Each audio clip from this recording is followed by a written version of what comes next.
Hola, soy Brian Tracy, bienvenidos al programa Fénix sobre la psicología del logro. ¿Se han preguntado por qué algunas personas tienen más éxito que otras? ¿Por qué algunas ganan más dinero, son más felices, tienen mejores trabajos, mejores relaciones, mejor salud y parecen sacar más provecho de la vida? Pues cuando yo tenía 15 años, esta pregunta comenzó a inquietarme.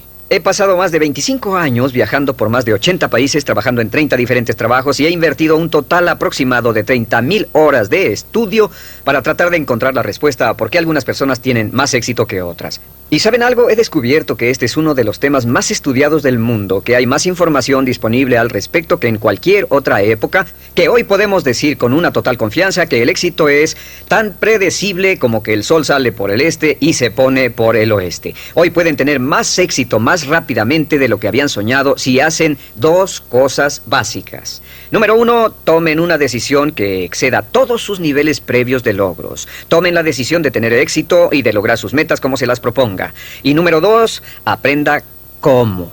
Este curso se diseñó para enseñarle a usted cómo. Lo iniciamos hace varios años y más de 150,000 hombres y mujeres han pasado por él de una forma u otra. Muchos de ellos han dicho que es como tener una flamante oportunidad en la vida. Un caballero nos dijo que era como recibir un cheque en blanco para el futuro.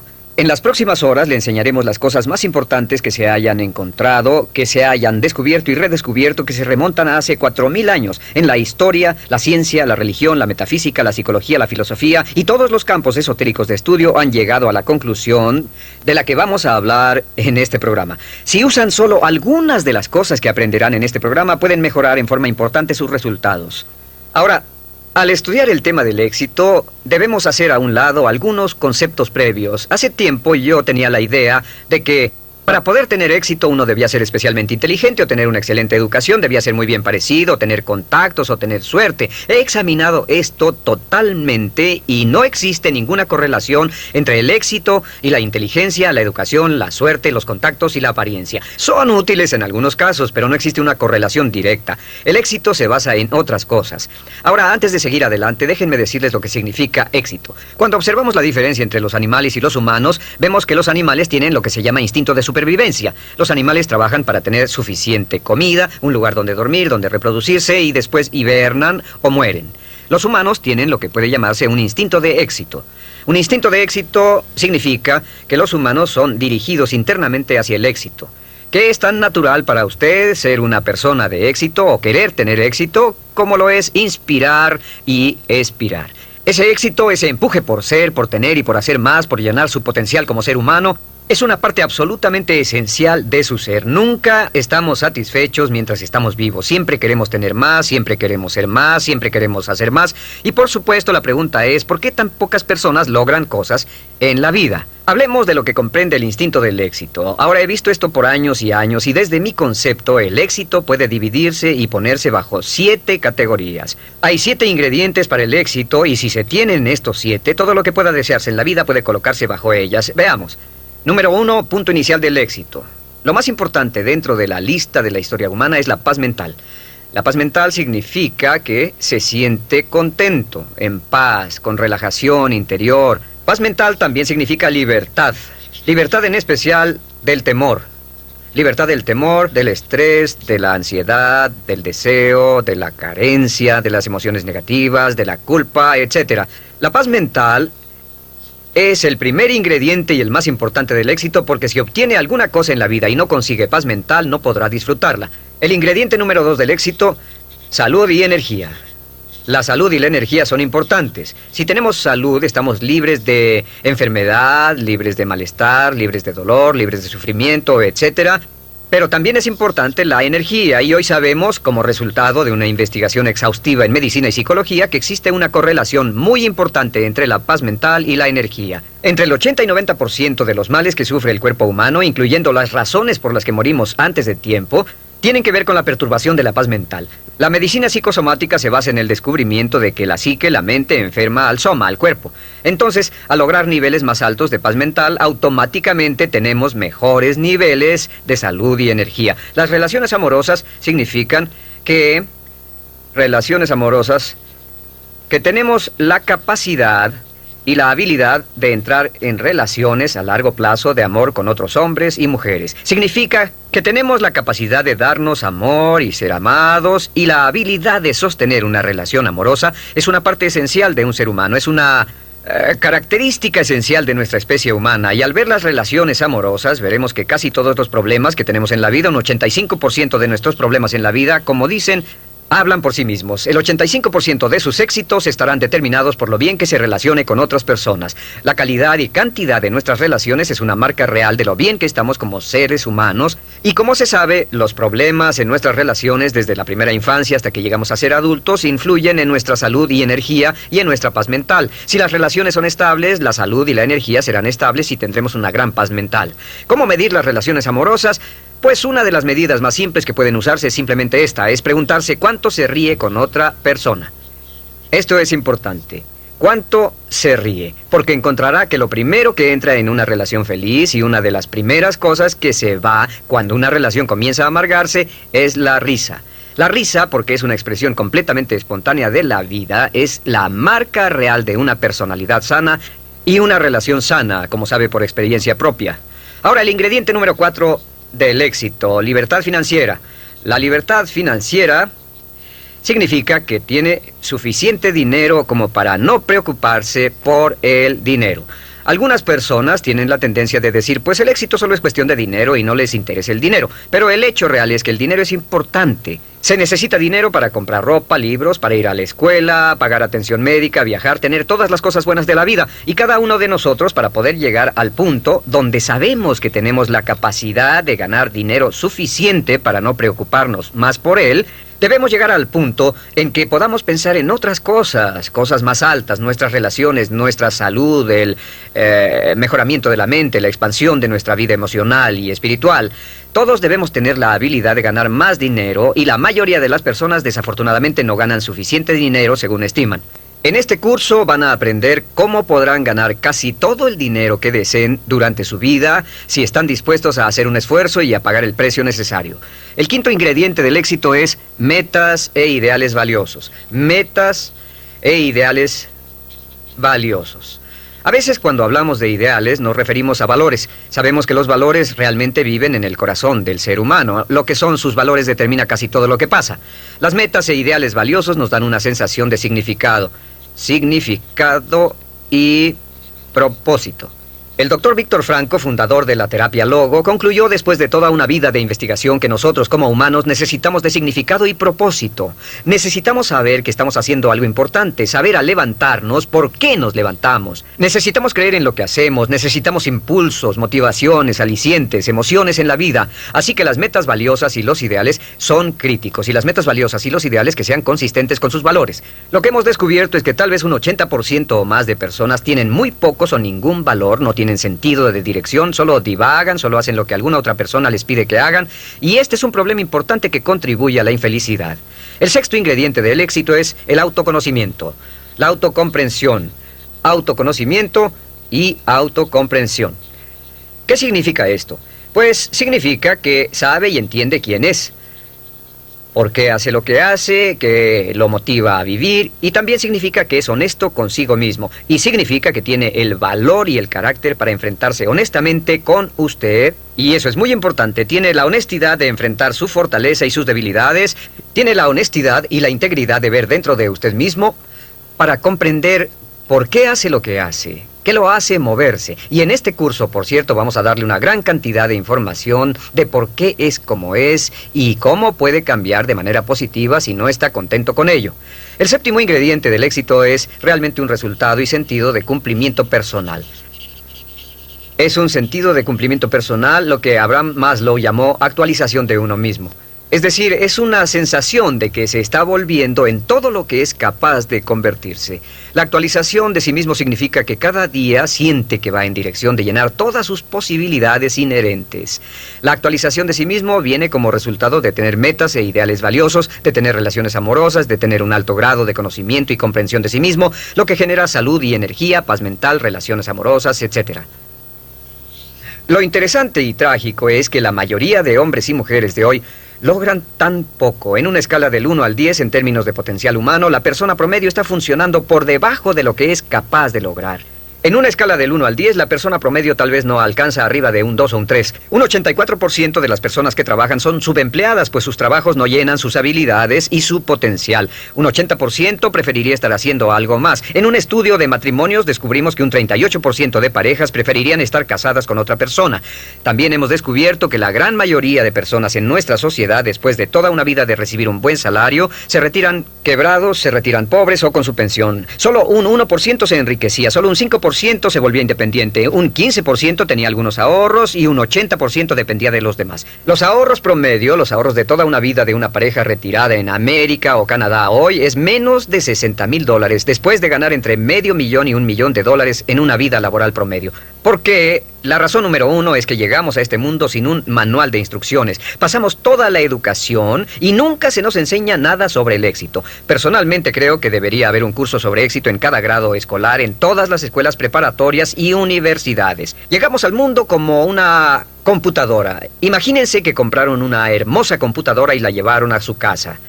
La sacaron de la caja, la conectaron y no tenía manual de instrucciones, así que tuvieron que pensar cómo hacerla funcionar ustedes solos. Imaginen un candado de combinación. Les dieron un bello candado de combinación que está en una caja que contiene todo lo que siempre quisieron, pero no les dieron combinación. Llegamos al mundo sin un manual de instrucciones y pasamos toda la vida tratando de pensar cómo hacer bien las cosas. Pues la clave del éxito es, primero que nada, lo que llamamos C, comprensión. Aprender cómo hacer bien las cosas. Y este curso es un manual de instrucciones hacia el éxito. Sacará más provecho de sí mismo después de este curso de lo que había soñado. El segundo ingrediente es E, que requiere esfuerzo. Hay muchas personas, como ustedes saben, que estudian de por vida, estudian y estudian y estudian, pero nunca hacen el esfuerzo necesario o correcto. El punto medio es el signo de multiplicación. La comprensión multiplicada por el esfuerzo es igual a los resultados. En este curso lo que vamos a hacer es que vamos a aumentar en forma dramática su comprensión, vamos a darle las herramientas para aumentar en forma dramática la eficacia de su esfuerzo, para que haga las cosas no solo bien, sino para que haga bien las cosas, y va a incrementar en forma dramática todos sus resultados. Muchas personas han tomado este curso y han podido ganar más al año siguiente de lo que habían ganado en los 5 anteriores. Muchas personas han tomado este curso y han podido lograr más progresos en 1 o 2 años de lo que habían logrado en toda su vida. No es raro que una persona tome este curso y duplique o triplique sus ingresos en unas cuantas semanas o unos cuantos meses al aplicar simplemente estos principios. Ahora, ¿estos principios funcionan? Estos principios son la base de todos los éxitos y los logros en la vida adulta. Todo hombre o mujer con éxito los usa hasta cierto punto. Todo hombre o mujer de éxito los practica consciente o inconscientemente. Lo que hemos hecho es que hemos desarrollado estos principios juntos en este curso como un sistema muy parecido a un proceso de aprendizaje de algo. Si desea, tómelo. Si desea, úselo. Si lo aplica sistemáticamente, si lo desea, impleméntelo y trabaje con él de manera consistente, aunque sea por un corto lapso. Y verá cambios absolutamente maravillosos. Yo creo que usted puede tener, ser o hacer lo que quiera en la vida. Puede crecer, expandirse y llenar su potencial. Puede ganar más dinero, puede tener más paz mental, tener más salud y energía, mejores relaciones amorosas. Puede tener seguridad financiera, mayor sentido de logros personales, un pensamiento completo de paz interior, simplemente siguiendo este curso. Le suplico que me acompañe y juntos vamos a explorar todo lo que es capaz de hacer. Juntos usted y yo veremos qué puede ser capaz de lograr en su futuro. Lo que la mente del hombre puede concebir y creer es lo que la mente del hombre puede lograr. Napoleón Hill. El punto inicial del conocimiento de sí mismo es reconocer este hecho maravilloso, que usted es extraordinario, es único. La posibilidad de que exista alguien igual a usted es de más de 50,000 millones a una. En cada parte de su cuerpo, los anatomistas, fisiólogos y doctores han demostrado que la composición de su sangre es diferente a la de cada persona que haya vivido. Sus huellas digitales son diferentes, sus huellas labiales, las huellas de sus orejas, las de sus dedos son diferentes a las de otra persona que haya vivido. Es diferente a todos y el conocimiento de sí mismo comienza aceptando que es un individuo único y especial y que tiene la capacidad de hacer algo maravilloso en su vida. Habiendo dicho eso, también es igual a cualquier otra persona con respecto a ciertos principios básicos. Durante toda la historia de la humanidad, los hombres y mujeres más inteligentes que han vivido han buscado respuestas a la cuestión: del dilema humano. ¿Qué pueden hacer las personas para cambiar la calidad de su vida, sus relaciones y además sus resultados? Los grandes filósofos, los grandes metafísicos, los grandes eruditos han pensado en esto a veces durante toda su vida. En nuestro siglo conozco a hombres y mujeres que han pasado 10, 20, 30, 40 y hasta 50 años estudiando el éxito y los logros para averiguar qué reglas y principios generales podemos seguir para tener más éxito. Lo primero con lo que debemos comenzar la base de todo este curso llamado la psicología del logro es esta, que somos unas criaturas mentales. Lo único que nos hace realmente únicos es nuestra mente. Todo lo demás es similar, como decía el dramaturgo Eugene O'Neill, a un cerdo o un caballo. Su mente es lo que lo hace único, su cuerpo solamente transporta su mente. Y así como la electricidad trabaja con las leyes de la electricidad, la física con las leyes de la física, la naturaleza con las leyes de la naturaleza, existen ciertas leyes mentales que determinan todo lo que le pasa a usted. Estas leyes mentales son tan inexorables como las leyes de la gravedad. Funcionan un 100% del tiempo y cada éxito que se tiene en la vida viene de vivir la vida en armonía con las leyes mentales básicas. Y todos los problemas o dificultades que se han tenido en la vida vienen de vivir la vida sin armonía con estas leyes básicas. Las leyes mentales funcionan un 100% de las veces, al igual que la gravedad funciona un 100%. Lo que significa es que si se lanza de un edificio de 10 pisos en la ciudad donde viva, ya sea Londres, Inglaterra o en Lima, Perú, va a caer justo en el piso, ya sea que sepa sobre gravedad, que crea en la gravedad, que esté de acuerdo con la gravedad, o le sea conveniente o no la gravedad, de todos modos va a trabajar sobre usted. Las leyes mentales son exactamente iguales. En este curso le voy a presentar unas 20 leyes mentales, algunas de las cuales son más importantes que otras, pero todas ellas son críticas para que las entienda. Comencemos con la primera ley mental. La primera ley, por cierto, han sido escritas y estudiadas siglo tras siglo y muchas de ellas han sido probadas por importantes universidades, institutos de investigación y laboratorios en los últimos años y se encontró que eran tan ciertas como siempre se había imaginado. La primera ley es lo que llamamos la ley del control. Esta ley es muy simple, es una ley básica y la veremos una y otra vez. Simplemente dice que uno se siente bien consigo mismo, positivo de sí mismo, hasta el grado en que se siente que está en control de su propia vida. O se siente negativo consigo mismo hasta el grado que siente que no está controlando su vida. Lo que tiene que hacer es ver su vida hoy y preguntarse, ¿en qué partes de su vida se siente mejor? ¿En qué partes de su vida se siente usted con más control? Y verá que en esas partes es más feliz. Como el supremo bienestar humano es estar en un estado de felicidad que se expresa en paz mental y relaciones amorosas, el control es absolutamente esencial. Los psicólogos de hoy llaman a esto la diferencia entre un lugar interno de control, que es la sensación de que está a cargo de su propia vida, contra el lugar externo de control, que significa el sentimiento de que algo fuera de usted, sus cuentas, sus relaciones, su trabajo, su salud, de algún modo lo están controlando. Realmente, en la investigación del lugar de control, y existen muchas pruebas que pueden hacerse para determinar dónde se encuentra en esta gráfica, en términos de lugar de control, y lo que hay en su vida con lo que se siente más en control o menos en control. Las personas con un lugar de control interno muy alto, los de grandes logros, tienen más éxito, más determinación propia, son más felices, y una de las muchas cosas que tratamos de hacer en este curso es darle un sentido mucho más amplio de control en cada aspecto de su vida. El control comienza, antes que nada, con sus pensamientos. Es muy interesante cómo sus pensamientos, lo que piensa y cómo lo piensa, determinan sus valores, determinan lo que está ocurriendo dentro de usted. Una vez almacenados, sus pensamientos determinan sus sentimientos. La forma en que piensa determina sus sentimientos, si es feliz o infeliz, si tiene miedo o confianza, y sus sentimientos determinan sus acciones. Comenzamos con la ley de control diciendo que la clave del éxito es sentir que usted es el arquitecto de su propio destino, que está detrás del timón de su vida. Está a cargo de su vida al tomar el control pleno y total de sus pensamientos. Sus pensamientos controlarán sus sentimientos sus acciones, y sus acciones, no olvide siempre sus acciones, determinarán su éxito o la falta de él. La ley de control es importante y opuesta a la ley de control tenemos la llamada ley del accidente. La ley del accidente es en realidad un principio metafísico, solo es una ley como la ley de tráfico, como una ley legal, hasta el grado en el cual vivimos con ella consistentemente. La ley del accidente es con lo que vive un 80% de la población más o menos. La ley del accidente simplemente dice que al fallar en planear, está planeando fallar. Fallar en planear es planear fallar. La mayoría de las personas no creen que están viviendo con esto. Pero si usted las observa, verá que esto es cierto. Fallar en planear significa planear fallar. Estas son del tipo que dice, todo es cuestión de suerte, es estar en el lugar adecuado en el momento adecuado, es la suerte y el destino, etc. Son personas que debido a que piensan que su vida está siendo controlada por fuerzas de afuera de ellos mismos, no tienen planes claros ni metas fijas, no trabajan persistente y consistentemente día con día hacia el logro de algo que desean, y su vida parece estar a la deriva y giran en círculos como un barco sin timón. Y una persona que gira como un barco sin timón, que no tiene un plan central, es una persona que tiene muy poco control. Es una persona que en efecto siente que está fuera del control de su vida, como si estuviera cayendo en el espacio sin saber dónde detenerse. Estas personas invariablemente son infelices. La razón por la que las personas son negativas, infelices y están enfermas y frustradas, logran menos en la vida, es porque la mayoría de ellas viven según esta ley del accidente. Y al hacerlo no tienen sentido del control de sus vidas, no tienen sentido de paz interior, no tienen sentido de felicidad, etc. Vamos a mostrarle cómo librarse de la ley del accidente en forma permanente. Y la siguiente ley es la llamada ley de causa y efecto.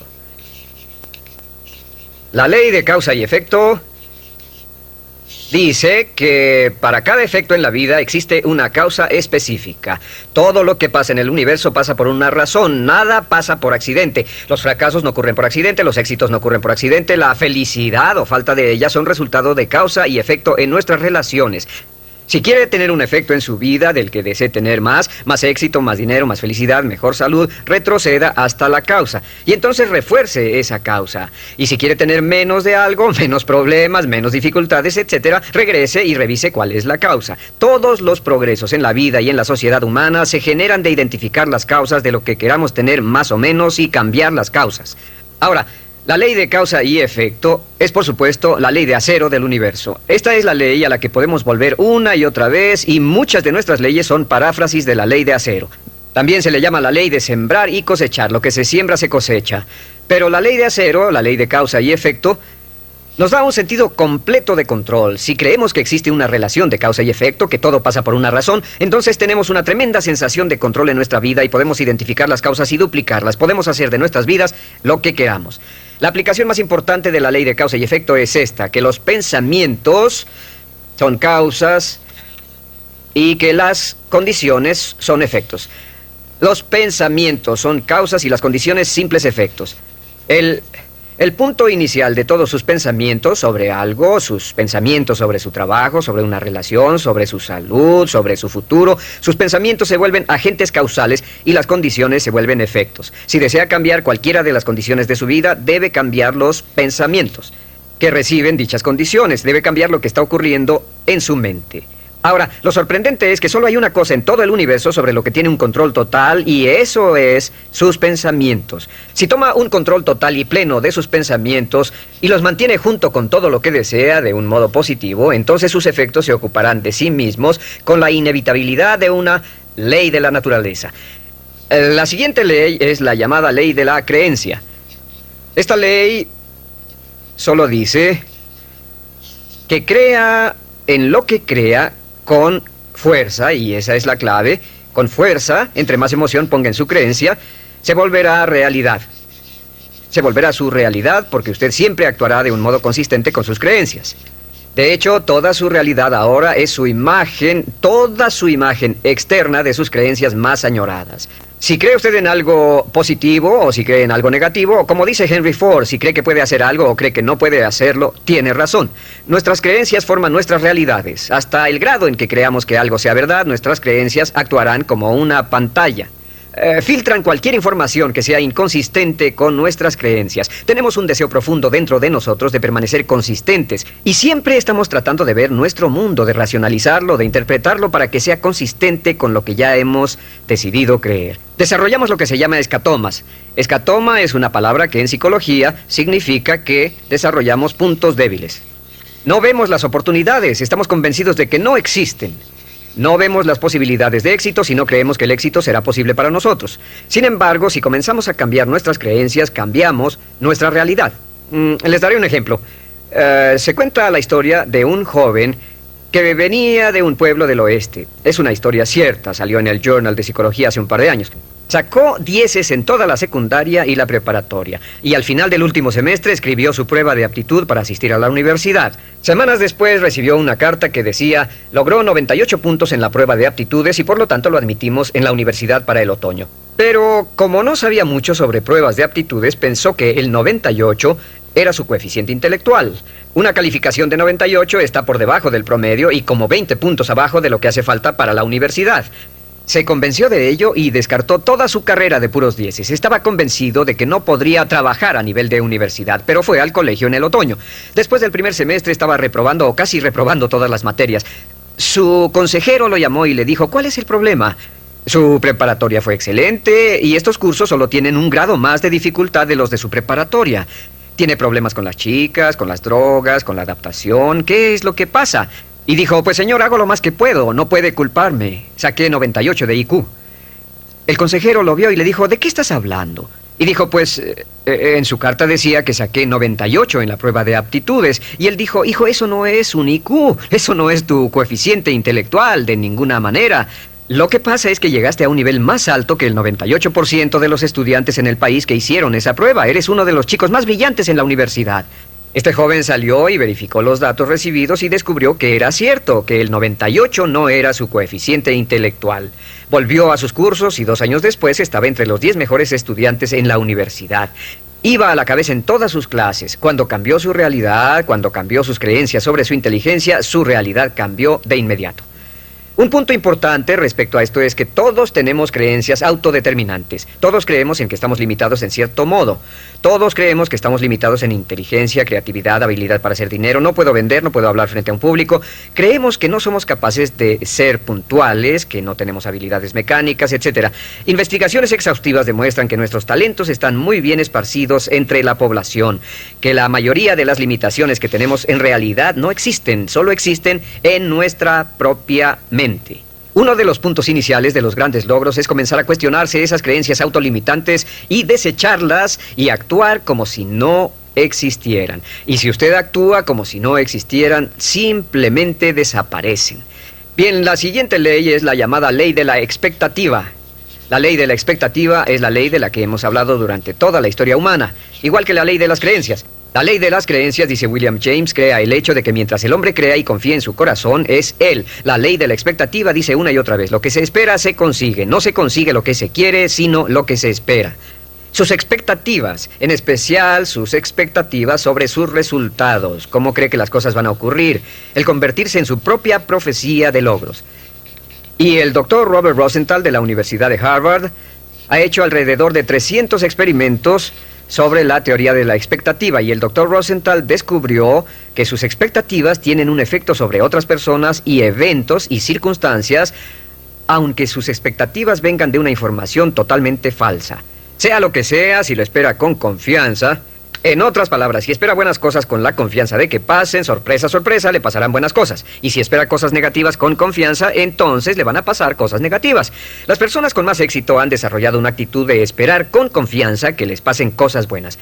A esto se llama la actitud de una espera positiva, la actitud del ganador. El ganador busca que le ocurran cosas buenas, el ganador espera ganar de antemano y, por supuesto, lo que usted espere con confianza tiende a ser realidad, aunque la información sobre la cual se basen sus expectativas sea totalmente falsa. Le daré un ejemplo de expectativas.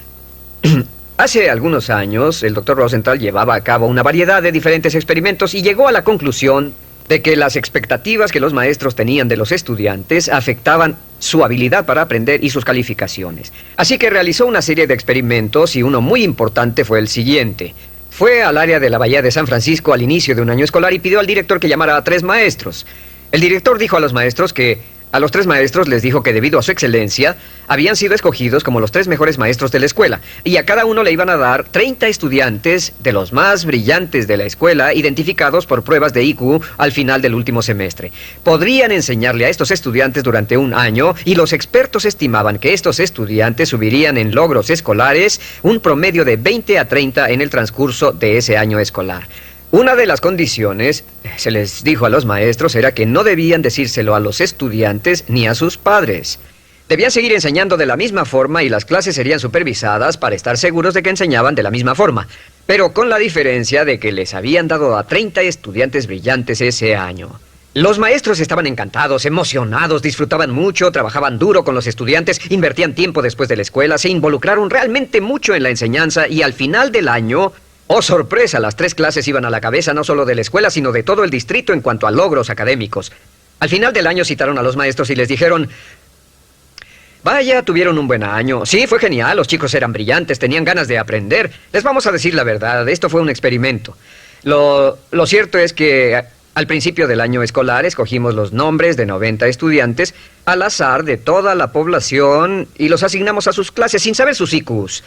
Dijeron, pero es sorprendente, ¿cómo pudo pasar que fueran tan buenos? Y luego se miraron entre sí y dijeron, claro, es porque somos los 3 mejores maestros de la escuela. Y les contestaron, pues el otro lado de la historia es que pusimos los nombres de todos los maestros en un sombrero y los suyos fueron los primeros 3 que sacamos.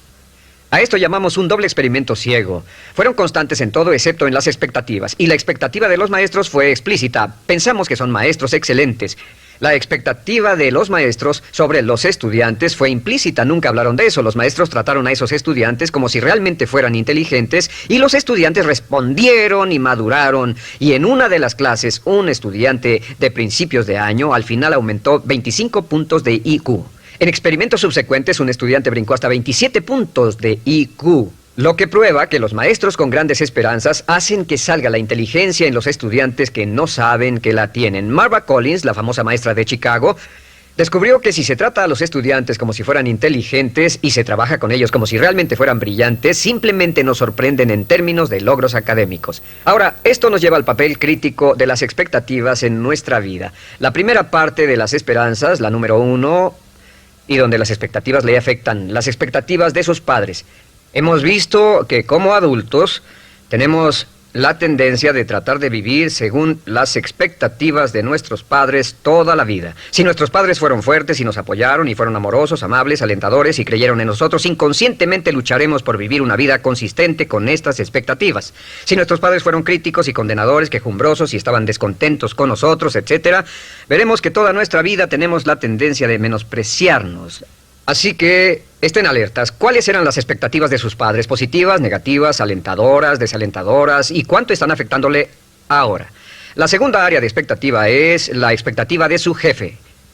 En todos nuestros estudios hemos visto, en especial en nuestros estudios sobre excelencia en las organizaciones, hemos visto que los jefes con grandes expectativas tienen ambientes laborales con altos desempeños. Pero si trabaja para un jefe negativo, criticón, si trabaja para un jefe con esperanzas negativas o actitudes así, es probable que su desempeño no será el mejor. De hecho, si mira el curso de su carrera laboral, estará de acuerdo en que los asuntos de su vida que disfrutó más fue el trabajar con un jefe que tenía expectativas positivas para usted y sus habilidades. ¿No es cierto? La tercera área de expectativas es las expectativas que tiene de otras personas, en especial de sus hijos, de su cónyuge o de su pareja, en especial de sus subordinados que confían en usted. Nosotros nos vemos profundamente afectados por las opiniones de cualquiera a quien respetemos, por lo que sienten aquellos que respetamos. Si tiene expectativas positivas de las personas que lo rodean, en especial sus hijos, actúa para cumplir esas expectativas. Y la regla básica con respecto a esto es siempre espere cosas buenas de los demás con hechos y palabras y diga continuamente, creo en ti. Ahora, el área número 4 de las expectativas es la expectativa que tiene para sí mismo. En el análisis final, estas son las más poderosas. Si tiene expectativas positivas de sí mismo, se sorprenderá de lo que significará para su vida. Siempre espere lo mejor. Siempre espere lo mejor. Aquí está un pequeño ejercicio que aprendí de uno de mis graduados en uno de mis seminarios en vivo. Descubrió que al comenzar cada día con un simple ejercicio de decirse a sí mismo, creo que algo maravilloso va a ocurrirme hoy. Creo que algo maravilloso va a ocurrirme hoy. Creo que algo maravilloso va a ocurrirme hoy. Este pequeño ejercicio cambió toda su actitud. Pasaba todo el día con la actitud de autoconfianza y esperanza de que todo lo que pasara en el transcurso del día era tal vez lo maravilloso que le iba a pasar. Y sabe que si hace esto, decir antes de irse a dormir, creo que algo maravilloso me va a pasar mañana. Y si dice cuando se levante por la mañana, creo que algo maravilloso va a pasarme hoy. Y si todo el día dice, pienso que algo maravilloso va a pasarme, verá que al irse a dormir la noche siguiente y trate de hacer este ejercicio hoy, es poderoso. Suena cursi, pero es un ejercicio muy poderoso. Si lo intenta, verá que al irse a dormir no podrá pensar en todas las cosas maravillosas que le pasaron. Se sorprenderá de cómo encontrará dónde estacionarse, sus amigos le llamarán, recibirá los cheques en el correo, su vida será una serie de felices y positivas experiencias. Siempre espere lo mejor. Creo que algo maravilloso va a ocurrirme hoy y por la inexorabilidad de la ley de la naturaleza le va a ocurrir. Le aseguro que le ha pasado a miles y miles y miles de nuestros graduados, quienes estaban literalmente sorprendidos por el efecto de este curso y ejercicio. La siguiente ley se llama ley de la atracción. La ley de la atracción simplemente dice que somos un imán viviente. Un imán viviente. Y que inevitablemente atraemos a nuestra vida a personas y circunstancias que están en armonía con nuestros pensamientos dominantes. En el universo sabemos que toda la energía está en un estado de vibración. Que todo está vibrando, aún este pizarrón está vibrando, su piel está vibrando, todas las sustancias vibran porque tienen una estructura molecular. También sabemos que hay una ley de la radiación, que todo vibra hacia afuera. El proceso de entropía. Sabemos que todo lo que pensamos, nuestros pensamientos también son una forma de energía que está vibrando y se irradia hacia afuera de nosotros y viaja a la velocidad de la luz y afecta a personas y circunstancias a grandes distancias. ¿Ha tenido la experiencia de que está pensando en alguien y suena el teléfono y es ese alguien? ¿Ha tenido la experiencia de que llame a alguien más y le digan, estábamos hablando de ti? Esto brinca en su mente. ¿Ha tenido la experiencia de estar conectado con su esposo o esposa y piensa, me gustaría salir a cenar a tal y tal lugar, y llama a casa y le dice, ¿por qué no vamos a cenar a tal y tal lugar? Todos estos son ejemplos de esta ley de atracción. La ley de atracción está considerada por muchos como una de las leyes más importantes de la existencia humana. Recuerde, siempre se atraerá a personas positivas o negativas, personas o circunstancias que armonicen con sus pensamientos dominantes. Que sea lo que sea que esté pensando, continuamente lo atrae a su vida, lo jala hacia su vida como un imán. Por eso es tan importante mantener sus pensamientos en lo que desea, mantenerlos en lo que anhela y mantenerlos fuera de lo que no desea. Por cierto, al avanzar y desarrollarse, volverse más prominente y más agudo con estos métodos, la ley de atracción funcionará más rápido para usted y con mayor exactitud, así que tenga cuidado al usarla. La última ley de la que hablaremos en esta sesión se llama la ley de la correspondencia. La ley de la correspondencia es la ley que dice, y la cita Jesús, como dentro, así fuera. Como dentro, así fuera. Y lo que significa simplemente es, su mundo exterior es un espejo. Tal vez sea la mejor palabra. Su mundo es un espejo y simplemente refleja lo que está pasando con su mundo interior. Que su mundo exterior es el resultado de su mundo interior, que lo que está ocurriendo dentro refleja lo que está pasando afuera. Si quiere cambiar su mundo exterior, debe cambiar su mundo interior. Eso significa que usted debe examinar su nivel de salud. Lo que ocurre respecto a su salud física está determinado directamente por lo que ocurre en su mente. Lo que ocurre en sus relaciones es el ejemplo más perfecto porque cuando se siente bien por dentro, sus relaciones fluyen suavemente. Si se siente negativo o estresado dentro, sus relaciones se empobrecen. Las relaciones son el reflejo, espejo, imagen de la calidad de su propia personalidad. Puede decir cuán saludable es su personalidad viendo las relaciones a su alrededor. Su riqueza es algo muy importante. El nivel de riqueza financiera, el nivel de comodidad que tenga, está en relación directa con lo que tiene en mente en términos de pensamiento y preparación para lograr riqueza y afluencia. Si desea tener más éxito fuera, necesita tener más éxito dentro. Y entre más trabaje en el interior, que es la única parte de toda su vida que puede controlar, entre más trabaje en el interior, más rápidamente cambiará su mundo externo. El gran error en la vida y la razón por la que muchos son infelices es porque la mayoría trata de cambiar el mundo externo que no pueden controlar y dejan el mundo interno abandonado. Es como si tratara de hacer que un automóvil corriera mejor lavando su carrocería, puliendo su exterior y cambiando los neumáticos. Debe ponerse a trabajar en los asuntos internos. Al cambiar su mente, al cambiar lo que ocurre dentro, cambia lo que ocurre fuera. ¿Está claro? Hace muchos años, Conant Nightingale, el gran filósofo de éxito, despertó a medianoche con una cita que cambió su vida y la vida de millones más y que se amolda a todas estas leyes de las que estamos hablando. Simplemente es esto: nos convertimos en lo que pensamos. Nos convertimos en lo que pensamos. Como lo único que puede controlar es su pensamiento, si cambia lo que está pensando sobre usted, comenzará a cambiar su realidad. Si cambia lo que espera, si cambia lo que cree, si cambia sus pensamientos predominantes, si cambia sus trabajos internos, comenzará a traer hacia la vida personas, circunstancias, eventos, oportunidades, y con todo esto cambian sus pensamientos. La razón por la que las personas no tienen éxito es porque piensan en fracasos o fallas. Otra línea que es muy importante es: todas las causas son mentales. Vivimos en un universo mental. Todas las causas son mentales. Si desea cambiar su universo, debe cambiar su mentalidad. Y esto nos lleva a la línea más importante de todas. Simplemente es esta, la escribiré por acá. Si cambia su modo de pensar, cambia su pensamiento y cambia su vida.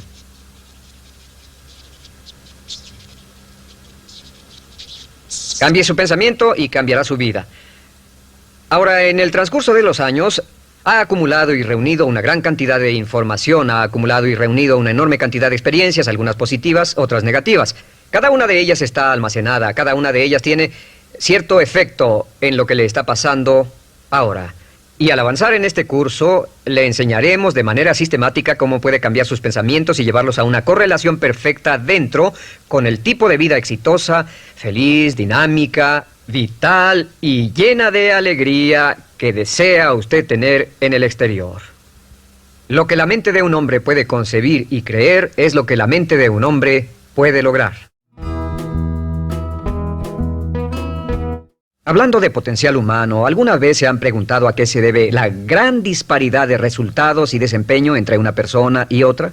Una persona que percibe $250,000 anuales no es 10 veces más astuta ni mejor que una persona que percibe $25,000 anuales. ¿Por qué la diferencia de 10 veces sus ingresos? Y si tomamos a una persona que percibe $2,5 millones al año, ¿será esa persona 100 veces mejor, más astuta que la persona que gana $250,000?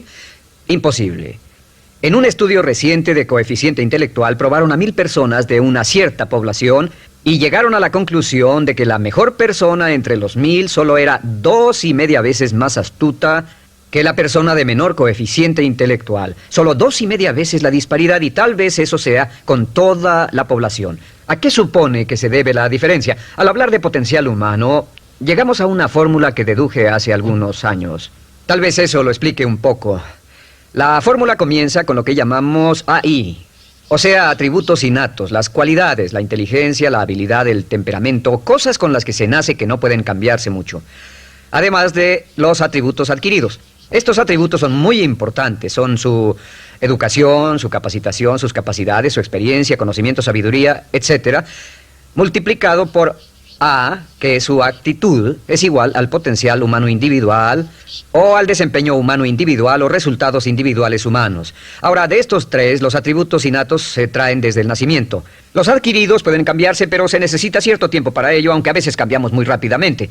Cierta información valiosa puede cambiar dramáticamente su eficacia, pero las actitudes pueden aumentarse o disminuirse dramáticamente en segundos. Cada vez que mejoramos nuestra actitud, multiplicamos todas nuestras capacidades. Una actitud ha sido llamada acertadamente el lenguaje más importante del ser humano, la palabra más importante del idioma en el humano.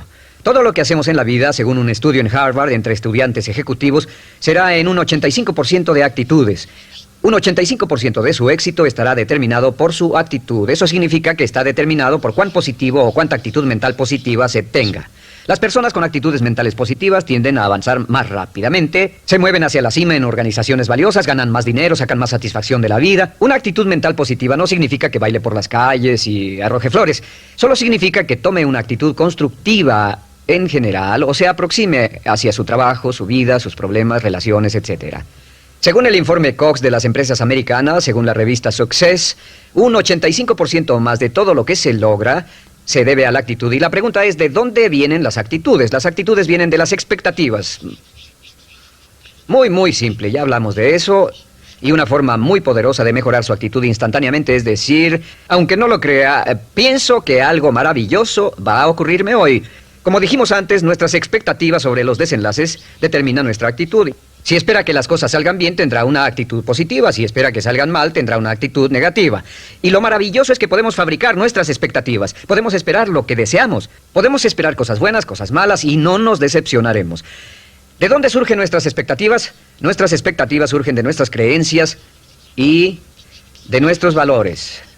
Son el centro de los factores motivacionales de nuestra personalidad, nuestras creencias, y esto nos conduce a un entendimiento del potencial humano. Significa básicamente que nuestra actitud es una expresión externa de lo que está ocurriendo internamente, y esto es consistente con las leyes mentales. Con respecto a las creencias, cada uno de nosotros tiene muchas creencias en el fondo que los psicólogos llaman los conceptos propios. El concepto propio, o su descubrimiento, es considerado por muchos como el logro único y más importante para comprender el desempeño humano en el siglo XX. Yo estoy de acuerdo. El concepto propio es como, si queremos usar una analogía militar, el centro de mando. O si queremos usar una analogía técnica, es el programa central de su computadora básica. Es un grupo de creencias, valores, actitudes, sentimientos, ideas, etcétera, almacenadas en el fondo de nosotros y son el resultado de casi todas las experiencias que hemos tenido en la vida. Y algunos investigadores dicen que el concepto propio comienza a formarse aún antes del nacimiento, pero el concepto propio, una vez colocado, precede, predice y determina sus niveles de eficacia y desempeño en todas las áreas de nuestra vida. El concepto propio se convierte en el centro de mando o el programa maestro. El concepto propio de este grupo de creencias determina lo que dirá, lo que hará, cómo actuará, cómo se siente y reacciona, etc. ¿Qué significa esto? Significa que todas las mejoras en su vida externa, todos los cambios en su realidad comienzan con un cambio en su concepto propio. Les voy a explicar lo que significa. Esta es una gráfica muy simple.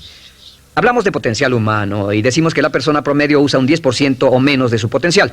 Según investigaciones, tal vez es mucho menos. El Instituto Stanford Brain en Santa Clara, California, estima que tal vez se aproxime a un 2%.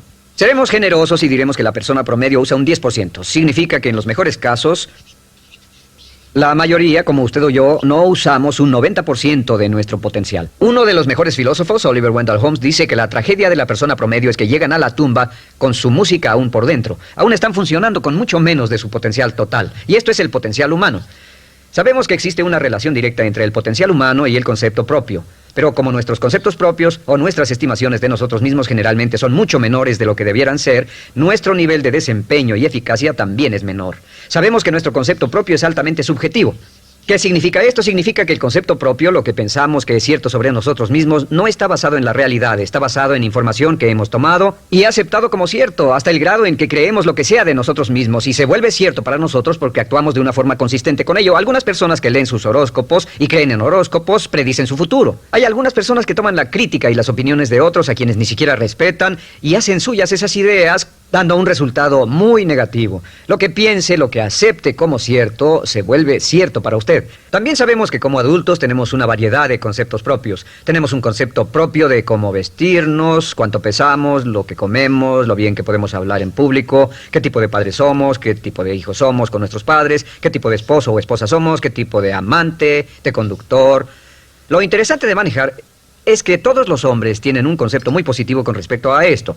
Las mujeres no entienden esto, pero los hombres nacen con un genio inherente para manejar. Todos los hombres son choferes excelentes. Si no lo creen, todo lo que tienen que hacer las mujeres que están viendo esto es pensar en la última vez que trataron de corregir la forma de conducir de un hombre y recordarán que no obtuvieron buenas respuestas. ¿Cómo respondemos ante alguien que desafía nuestro concepto propio, sugiriendo que no somos las personas que pensamos ser? Estamos a la defensiva, nos enfadamos, nos irritamos, es difícil que nos traten. Tenemos un concepto propio de lo creativos que somos, lo inteligentes, lo rápido que leemos, lo bueno que somos en los deportes, y si practicamos una gran variedad de ellos, tenemos un concepto propio para cada uno de ellos. Tenemos un concepto propio de lo bien que cocinamos, de lo bien que educamos a nuestros hijos, de lo bien que limpiamos nuestra casa, los autos que manejamos, etc. Y también de lo que valemos por lo que ganamos. Es muy interesante saber que nunca ganamos más del 10% de nuestro concepto propio en ingresos. Nuestro concepto propio determina nuestro nivel de ingresos. Este nivel de concepto propio se llama zona de confort.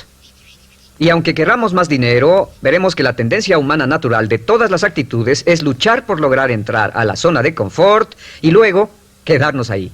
Si ganamos un 10% por encima de nuestro concepto propio de ingresos, tendremos una necesidad imperante de deshacernos de ese dinero. Lo donaremos, lo gastaremos en forma extravagante y hasta lo perderemos si recibimos demasiado. Las personas que ganan la lotería siempre están quebradas a los 2 o 3 años. Queman el dinero porque ese dinero está más allá de su concepto propio. Si gana 10% o menos de su nivel de concepto propio, se descubrirá luchando, trabajará más duro, más tiempo, pensará en forma más creativa, buscará diferentes formas para aumentar sus ingresos o sus segundos ingresos. La única forma de de mejorar cualquier parte de su vida, incluyendo sus ingresos, es aumentando el nivel del concepto propio de sus ingresos, comenzando a pensar en usted como si estuviera ganando más dinero. Si quiere bajar de peso, la única forma en que podrá lograrlo es pensando en que está delgado. Piense en usted mismo como una persona más delgada. Si quiere volverse una persona más popular, más amorosa, más feliz o más sana, comience a pensar una y otra vez en esas cosas hasta que se vuelvan parte de su nuevo concepto propio.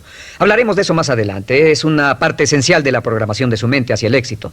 Su concepto propio global está determinado por el promedio de sus conceptos propios en las áreas que considere importantes. Ahora, su concepto propio está formado de 3 partes críticas. La primera parte del concepto propio es el ideal propio. El ideal propio es la persona que más desearía ser, es su idea de lo que constituye un ganador, es su visión ideal de lo mejor que puede ser usted. Nada más, una de las cosas que sabemos de las personas con éxito es que las personas con éxito tienen ideales propios muy claros, ideales claros de quién quieren ser en el futuro. Las que no tienen éxito tienen ideales muy vagos. El número 2 es la autoimagen. La autoimagen es como un retrato de cómo se ve a sí mismo y lo que piensa de sí mismo. La autoimagen es el espejo interno, es como se percibe a sí mismo ahora en su desempeño actual, en forma cotidiana. La tercera parte es su autoestima. Su autoestima es cómo se siente consigo mismo. Cómo se siente consigo mismo es la fuerza motriz, el motor, la fuerza poderosa dentro de su subconsciente. Es la fuerza de energía dentro de su concepto propio y determina casi todo lo que le pasa. La mejor definición de autoestima es cuánto se agrada a sí mismo. Cuánto se agrada a sí mismo como esposo, cuánto se agrada a sí mismo como empleado, cuánto se agrada a sí mismo como jefe, como inversionista, como orador profesional, como atleta, etcétera. Según se agrade a sí mismo, su nivel de autoestima, su sentimiento emocional global respecto a cualquier área de su vida, determina su desempeño y su eficacia en dicha área. Lo sorprendente es que se convierte en lo que piensa. Su concepto propio es maleable. Su autoestima puede formarse repitiendo una y otra vez: me agrada mi persona, me agrada mi persona, me agrada mi persona. Me agrada mi persona, me agrada mi persona, me agrada mi persona. Entre más se repita, me agrada mi persona, me agrada mi persona, entre más lo repita una y otra vez, más crecerá su autoestima, y entre más crezca su autoestima, más crecerá su concepto propio global. Cuando crezca su concepto propio global, su desempeño será mejor en todo lo demás que emprenda. Cada vez que diga, me agrada mi persona, me agrada mi persona, me agrada mi persona, me agrada mi persona, me agrada, será como bombearse psicológicamente. Todo lo que pase que haga que su autoestima suba, hará que se comporte mejor. Todo lo que haga que su autoestima baje, hará que se comporte peor, que cometa errores, que sea infeliz, etc. Un punto crítico de agradarse a sí mismo, sobre autoestima y agradarse a sí mismo, es que, número 1, nunca puede querer a nadie más de lo que se quiere a sí mismo. Que su nivel de autoestima es determinante de la calidad de relaciones que tenga con los demás. Y número 2, es que nunca puede esperar que nadie más lo quiera o respete más de lo que se respeta a sí mismo. Cuanto se agrade o se respete a sí mismo, determina sus actitudes hacia usted. Todas las escuelas de psicología actualmente están de acuerdo en el hecho de que depende de lo que usted realmente se quiera y se respete a sí mismo como un ser humano valioso e importante, tiene efecto sobre todo lo que le pase. Cuánto se agrade a sí mismo, y lo que puede hacer es mejorar su autoestima diciendo: me agrada mi persona, me agrada mi persona, me agrada mi persona, me agrada mi persona. Y esto nos lleva a la pregunta: ¿de dónde viene el concepto de autoestima? Y descubrimos que el concepto propio es maleable, puesto que no nace con este concepto propio, no nace con ninguna idea sobre sí mismo, no nace con autoimagen ni autoestima, nace en cierto modo como potencial propio. Es la mejor forma de plantearlo. La persona promedio llega al mundo como potencial puro. Y no tiene el concepto propio de que todo lo que es ahora, todo sentimiento que tiene, toda actitud o valor, tuvo que aprenderlo en el transcurso de su vida. También sabemos que el niño llega al mundo con una necesidad imperante de amor y contacto. Y como una gran cantidad de investigaciones lo indican, necesitamos mucho amor y contacto durante toda nuestra vida, pero en especial durante nuestros años de formación, porque de niños aprendemos quiénes somos, cuánto valemos, si somos importantes, inteligentes, amorosos, chistosos. Todo esto lo aprendemos por la forma en que nuestros padres nos tratan. Si nuestros padres, nuestros parientes, tíos o tías, en especial nuestros padres, nos tratan como si fuéramos realmente importantes, crecemos pensando que somos realmente importantes, pero si nuestros padres no lo hacen, pasa algo más. Sabemos que los primeros años de vida son los más importantes para el desarrollo del concepto propio, que un niño comienza a partir de cero. El niño nace sin saber quién es él o ella. Son sumamente valiosos el primero, segundo, tercero, cuarto y quinto años de vida.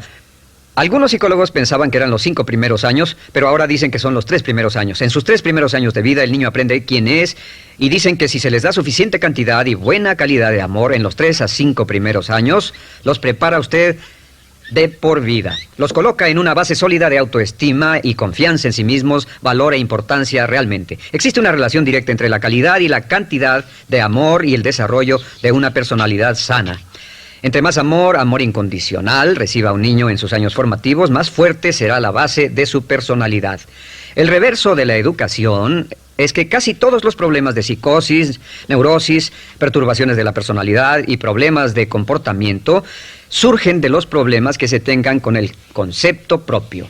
Ahora observemos a los adultos. Aquí está nuestra personalidad adulta. Si nos observamos, podemos llegar a reparar nuestras bases, por así decirlo, repitiéndonos una y otra vez: me agrada mi persona, me agrada mi persona, me agrada mi persona, y llevamos ese concreto reparador hacia la base de nuestra personalidad. Los niños necesitan el amor como las rosas necesitan la lluvia. Los niños que carecen de amor a menudo mueren por escasez de amor. Es una enfermedad llamada marisma. Ahora, ¿qué más sabemos sobre los niños? Sabemos que los niños llegan al mundo con 2 atributos notables. El primero es que no sienten temor. Los niños nacen sin temores. No temen a nada excepto a caerse y a los ruidos fuertes. Y esto se expresa en sus actitudes: yo puedo. Los niños llegan al mundo pensando que pueden hacer cualquier cosa, y quien haya criado a un niño hasta la edad de 3, 4 o 5 años sabe que debe pasar esos primeros años evitando que se maten, porque son como pilotos japoneses, porque no le tienen miedo a nada. Su segundo atributo es que llegan al mundo totalmente espontáneos. Dicen lo que quieren, hacen lo que quieren, son totalmente desinhibidos. Totalmente. Ellos no temen hacer nada de lo que desean, y esto se expresa en su actitud: no quiero. No tengo que hacerlo. Si ha tratado de controlar a un niño, lo habrá visto. Lo primero que dicen cuando comienza a darle órdenes, lo primero que aprenden es: no tengo que hacerlo. Claro, a veces cambiamos sus mentes de una u otra forma, pero estos son los 2 atributos con los que los niños llegan al mundo. Llegan al mundo sin temores y desinhibidos. ¿Qué significa esto? Significa que nuestro derecho innato natural es no ser temerosos y ser desinhibidos. Y solo cuando podemos crear la misma situación en nuestra vida adulta, cuando no tememos y somos desinhibidos, nos sentimos a gusto con nosotros mismos. Las mejores organizaciones, las mejores compañías son las que crean un ambiente donde nos sentimos sin temores y sin reservas para ser nosotros mismos y para hacer lo mejor de nosotros. Al crecer descubrimos que los niños aprenden de 2 maneras. La primera es por imitación. Imitan a uno o a ambos padres, en especial al padre dominante.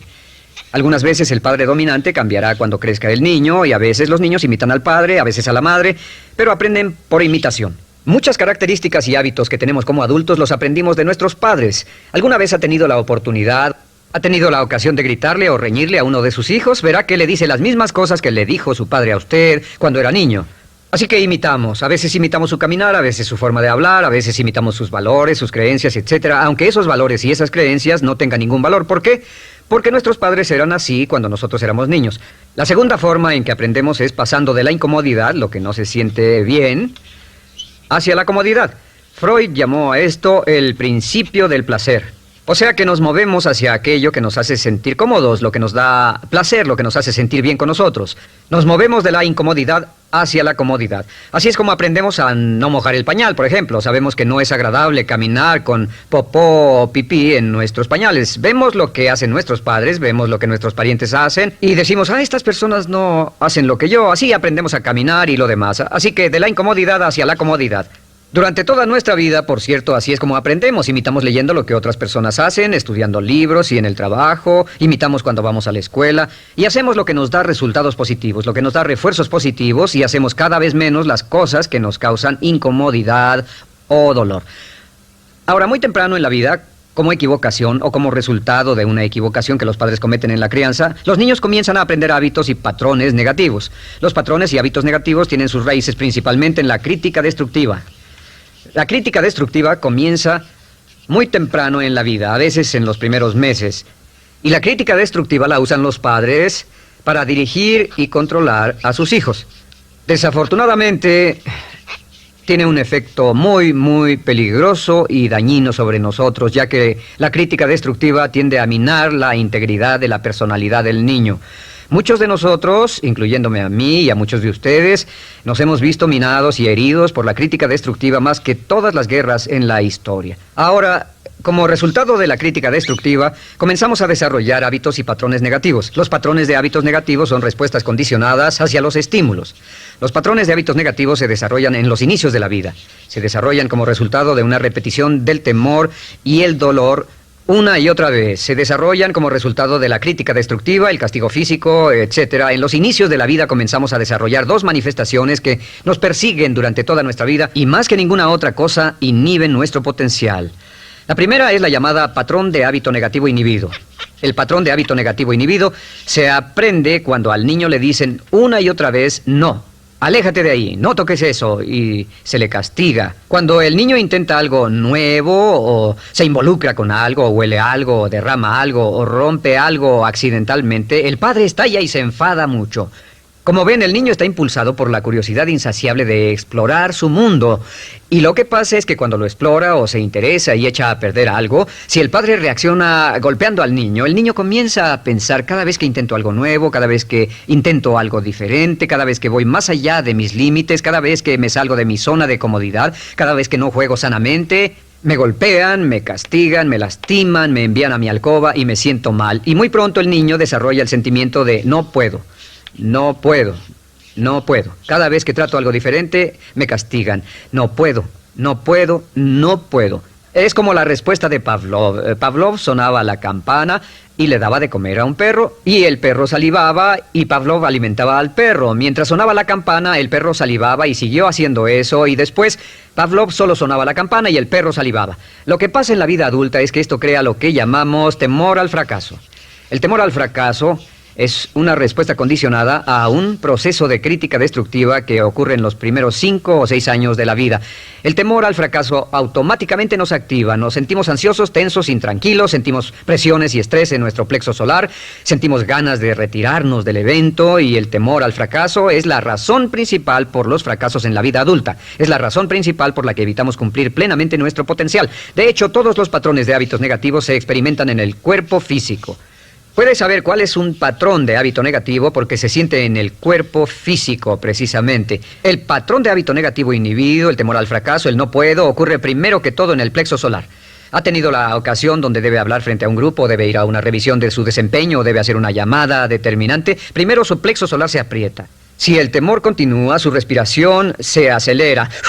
Su corazón comienza a latir apresuradamente, su frecuencia respiratoria aumenta y le duele la cabeza como migraña en la parte frontal, su garganta se le cierra y no puede hablar y se le seca la boca por completo. Y como se pone tan tenso y asustado, va corriendo al baño.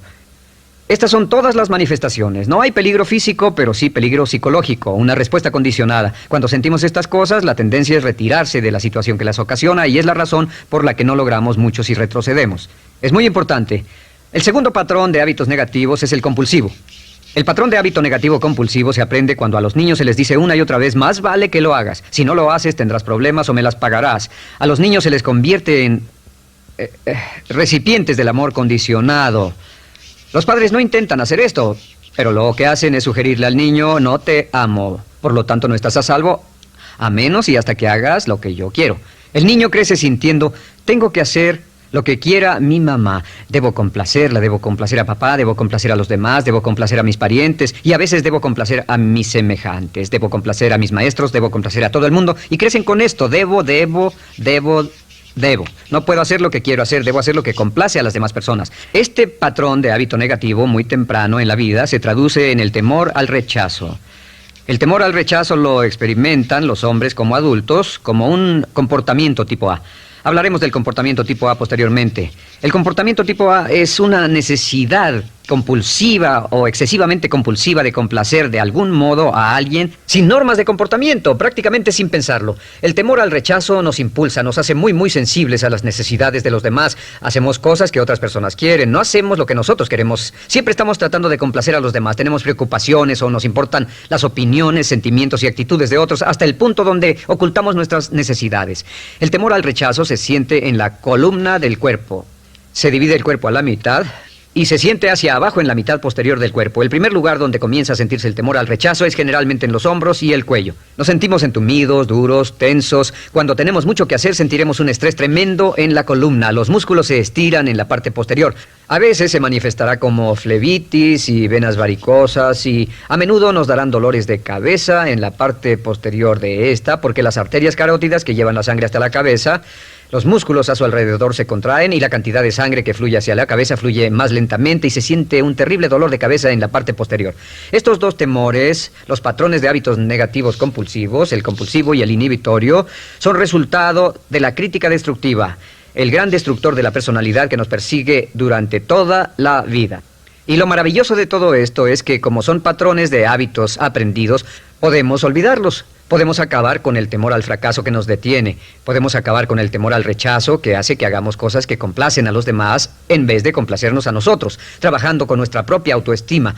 Porque existe una relación inversa entre la autoestima y el patrón de hábitos negativos. Porque entre más se agrade a sí mismo, menos teme al fracaso. Entre más se agrade a sí mismo, menos teme al rechazo. Entre más se agrade a sí mismo, menos temerá a cualquier cosa. Y si sigue repitiendo, me agrada mi persona, me agrada mi persona, me agrada mi persona una y otra vez, si sigue diciendo esto, con el tiempo su autoestima sube más y más y más y más y sus temores, desde luego, bajan. Cuando su autoestima sube, sus temores van en dirección opuesta. Ahora, ¿cómo enfrentar la crítica destructiva si debe criticar a otras personas? Pues eso es muy simple. Muchos padres nos han preguntado eso. ¿Cómo se controla a los niños? Una de las claves para controlar a los niños es dirigirlos para que hagan algo constructivo en lugar de hacer algo destructivo. Otra cosa que debe recordarse es que lo que quiere hacer es que quiere dar una crítica informativa, crítica constructiva, lo que significa que se les dice a los niños lo que pueden hacer o a los adultos lo que pueden hacer mejor. Todo el propósito de dar retroalimentación de cualquier tipo es mejorar el desempeño. Si es padre o si es jefe o si es una persona en una relación, si una persona está haciendo algo malo o inadecuado, todo el propósito de darles cualquier tipo de retroalimentación es para que puedan hacerlo mejor. Sin embargo, existe una relación directa entre la autoestima y la crítica destructiva. Cada vez que se critica a una persona, su autoestima baja. Y cada vez que su autoestima baja, su habilidad para desempeñarse baja. Si critica a una persona en forma destructiva demasiado tiempo, llegará a un punto donde no intentarán nada. Se convierte en lo que llamamos hipersensible. Un adulto hipersensible es aquel que no puede aceptar críticas de nadie. Un adulto hipersensible es una persona que está muy tensa, ansiosa, si siquiera sugiere que no está haciendo lo correcto. Si trata con un adulto hipersensible, la clave es sentarlo y recordar 4 cosas. Número 1, comenzar con alabanzas. Número 2, proteja la autoestima de la persona a toda costa. Número 3, discuta el desempeño y no a la persona. Hable del comportamiento más que de la persona. Y número 4 es enfocarse hacia el futuro en vez de en el pasado. Enfóquese hacia lo que va a hacerse en forma diferente en el futuro en vez de lo que pasó en el pasado. ¿Por qué? Una razón muy simple, porque una persona no puede controlar el pasado. Al no poder controlar el pasado, cualquier crítica de lo que han hecho en el pasado les da un estrés tremendo y frustración. Así que, en resumen, la clave del éxito en la vida es una actitud mental positiva. Una actitud mental positiva se basa en expectativas de éxito, de una serie de expectativas positivas. Esa serie de expectativas positivas se basa en sus creencias y en su concepto de sí mismo. El centro de su concepto propio que determina su eficacia en la vida es su autoestima, y su autoestima se mide por cuanto se valore a sí mismo. Las dos cosas que nos frenan más que nada son el temor al fracaso y el temor al rechazo. Y uno de nuestros secretos centrales de éxito es este: conviértase en un organismo generador de autoestima perpetua. Haga continuamente cosas para usted mismo, hacia sí mismo en su vida, que hagan que se agrade a sí mismo, que se ame, que se acepte, que se respete, que hagan que se sienta fantástico con usted mismo.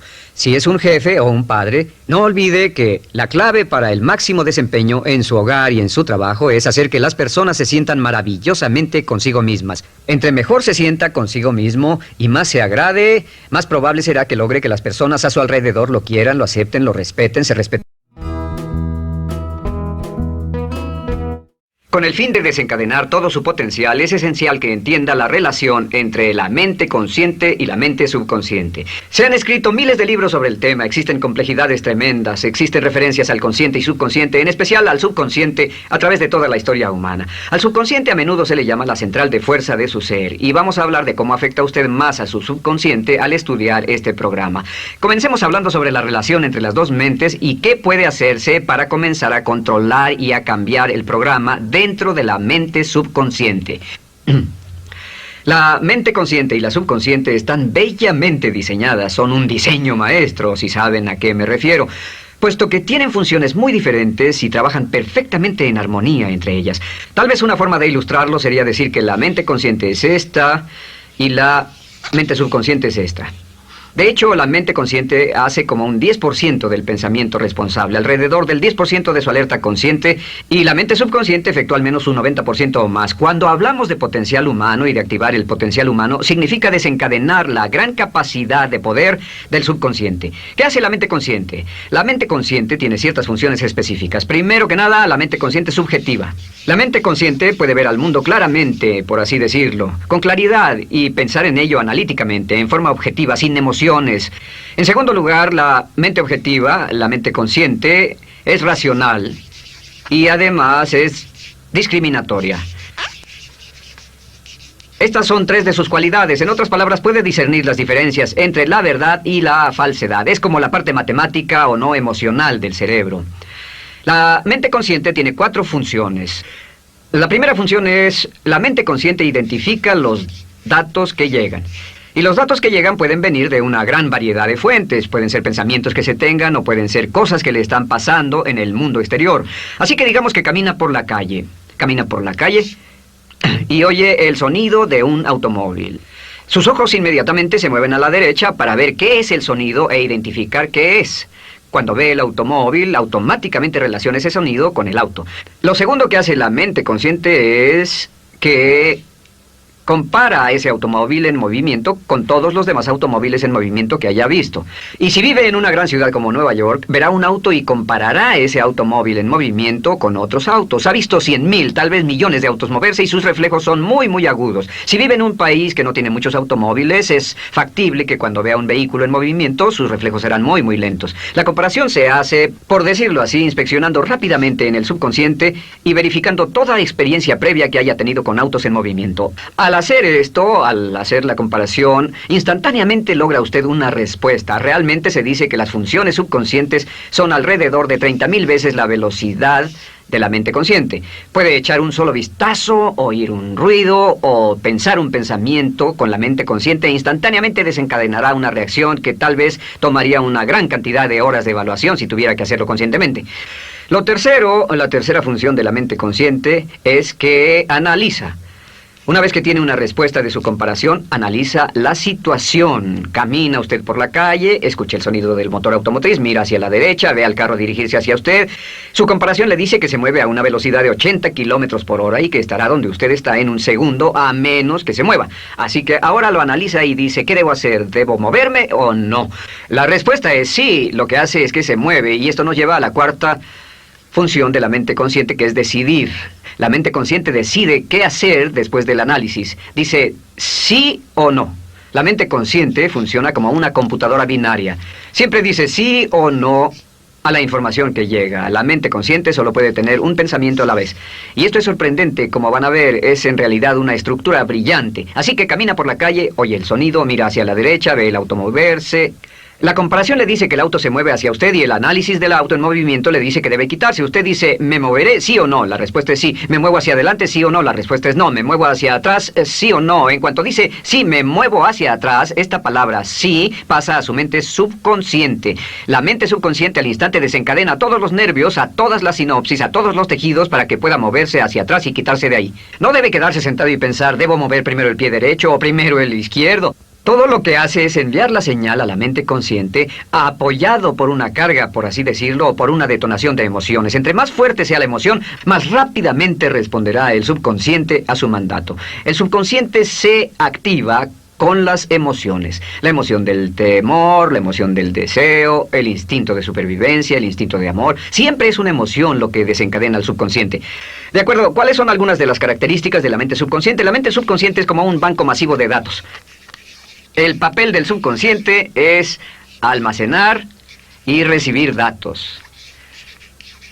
En otras palabras, la mente subconsciente es la mente subjetiva, puesto que simplemente es la mente que obedece.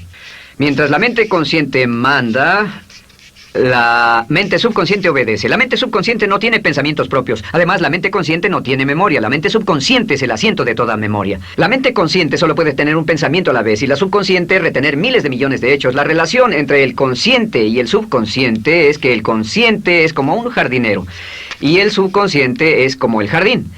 Las semillas que plante en su mente subconsciente, la mente consciente va a trabajar para cultivarlas. En la mente subconsciente tiene toda una serie de programas diferentes. El concepto propio, que contiene toda la información, todos los temas que le son importantes y todas las experiencias y respuestas previas a esas situaciones, para que si tiene una nueva situación similar, uno de los papeles del subconsciente es mantener su comportamiento consistente con su comportamiento previo. Así que si siempre ha tenido miedo de una situación y ve esa situación, instantáneamente temerá sin pensarlo. En una situación en la que no sabe nada sobre la tendencia natural, usted no temerá ni dejará de temer porque no sabe suficiente hasta que haya formado un banco de experiencias. Esto nos lleva a las 3 leyes críticas. 3 de las más importantes leyes mentales de las que hemos hablado. Recuerden que hablamos de cómo toda su vida está determinada por leyes mentales. La primera de estas 3 leyes mentales es la ley de la actividad subconsciente. La ley de la actividad subconsciente dice que lo que llegue a plantar en su mente subconsciente inmediatamente se pone a trabajar para ponerlo dentro de la realidad. Y su mente subconsciente hace que todas sus palabras y acciones, encajen en un patrón consistente con su concepto propio. En otras palabras, hace que todas sus palabras y acciones mantengan un patrón consistente con su concepto propio o consistente con la información previa que ha alimentado. Así mantiene sus palabras y acciones consistentes con sus metas y, por así decirlo, se convierten en parte de su concepto propio. Significa que su lenguaje corporal, sus actitudes, su nivel de energía, su nivel de autoconfianza, la forma en que se desenvuelve con otras personas, sus habilidades sociales, todo consistente con su concepto propio. El subconsciente, simplemente sin pensar en ello, hace que todo esté consistente con eso. Y cuando se siente bien, su concepto propio es positivo, tiene un resorte en sus pasos, su lenguaje corporal tiene confianza, valor, es extrovertido, etc. Y cuando se siente negativo, su concepto propio es negativo y actúa negativamente. Esto nos lleva a la segunda ley. Esta ley es la de la concentración. De hecho, es la 9ª ley de la que hemos hablado desde que comenzamos. La ley de la concentración es muy importante. Es tan importante. De hecho, cada una de estas leyes es tan importante en su lugar como para ellas mismas poder controlar su destino. La ley de concentración simplemente dice esto. Dice que lo que coseche, crecerá. Lo que coseche, crecerá. Lo que piense usted una y otra vez, crece en realidad. Es muy simple. Antes enseñaba un curso sobre pensamiento creativo y la forma en que se explica es, imagine que esta es la capacidad total que se tiene y cuando envía un pensamiento hacia acá, ocupa un cierto espacio y todo el resto de capacidad mental este es su pensamiento, se usa para pensar en todas las demás cosas que hay en la mente. Pero entre más piense desde el consciente hacia el subconsciente, más su capacidad mental estará comprometida a pensar sobre esta idea. Hasta que llegue a un punto en el que esta idea llegue a ser tan consistente que ya no piense en otra cosa. Y al no pensar en nada más, comenzará a establecer este campo vibratorio. La mente subconsciente es el centro de la ley de atracción, y la ley de vibración y la ley de radiación. Comienza a establecer este campo de vibración que envía energía-pensamiento consistente con lo que está pensando y lleva a su vida a personas y circunstancias en armonía con dichos pensamientos. Solo debe mirar a su alrededor y debe decir, ¿en qué estoy pensando todo el tiempo? ¿En qué estoy recapacitando todo el tiempo? Y la regla básica con respecto a la ley de concentración es concentrarse en algo, pensar lo que quiere que pase y no sobre lo que teme. Y esto nos lleva a la 3ª ley de esta serie, y esa es la ley de sustitución. Ahora, la ley de sustitución, como me han dicho muchos de mis graduados, ha sido la ley más importante que han aprendido. Es una ley muy simple. Se basa en un hecho que la mente consciente solo puede tener un pensamiento a la vez, ya sea positivo o negativo. Si quiere deshacerse de un pensamiento negativo, la mente no es como una aspiradora, no se queda vacía. Si quiere deshacerse de un pensamiento negativo, debe derribarlo con un pensamiento positivo. Puede reemplazar un pensamiento con otro. Reemplazar un pensamiento con otro. Y si hace eso en forma consistente, si reemplaza cualquier pensamiento negativo, cualquier pensamiento de temor, de ansiedad, cualquier pensamiento autolimitante y expectativas negativas, cualquier cosa que lo retenga, temor al fracaso, carencias, pobreza, rechazo, pérdida de cualquier cosa, si lo reemplaza con un pensamiento de deseo, esta es la clave: temor contra deseo. Si mantiene su mente en lo que desea y la aleja de lo que no desea y hace énfasis en lo que desea, sus temores disminuyen y se hacen más pequeños al pensar en lo que desea. Eventualmente, debido a la ley de sustitución, tendrá menos y menos tiempo y menos emoción de pensar en lo que no quiere. ¿Por qué las personas tienen éxito? Simplemente por esto. En la Biblia se dice: a aquel que tiene se le dará más, y a aquel que no tiene, aquello que no tiene se le quitará. Lo que significa simplemente es esto: los ricos se hacen más ricos y los pobres más pobres, y es porque los ricos piensan en riqueza y en bienestar todo el tiempo. ¿Y en qué piensan los pobres? Los pobres piensan en carencias, pérdidas y limitaciones, peligro, temor, fracaso, todo el tiempo. Así que si quiere desencadenar su potencial, si quiere ir directo a las estrellas, debe usar la ley de sustitución y mantener la mente en lo que desea. Use la ley de concentración para luchar continuamente por los resultados que desea. Esté centrado en soluciones y no centrado en problemas, centrado en las metas y no centrado en las leyes. Y la ley de la actividad subconsciente ajustará sus palabras, sus acciones, sus sentimientos, sus emociones y todo hasta el punto donde entrarán en su vida las personas y circunstancias que armonizarán con ello. Ahora, ¿cuál es la cosa más poderosa que puede hacer? Simplemente es esto: el éxito comienza cuando se toma un control a propósito y sistemático del contenido de su mente consciente. Control a propósito y sistemático del contenido de su mente consciente. Todo vuelve a la ley de control. Hablamos de ella al principio. El control a propósito y sistemático se acepta mejor diciendo una y otra vez: me agrada mi persona. Me agrada mi persona, me agrada mi persona, me agrada mi persona. Y cuando repite me agrada mi persona, o mejor aún, me amo a mí mismo una y otra vez, lleva esto a su mente subconsciente más y más y piensa de sí mismo en términos positivos. Cada vez más desecha pensamientos de inferioridad, negatividad, temor, fracaso, rechazo, etc.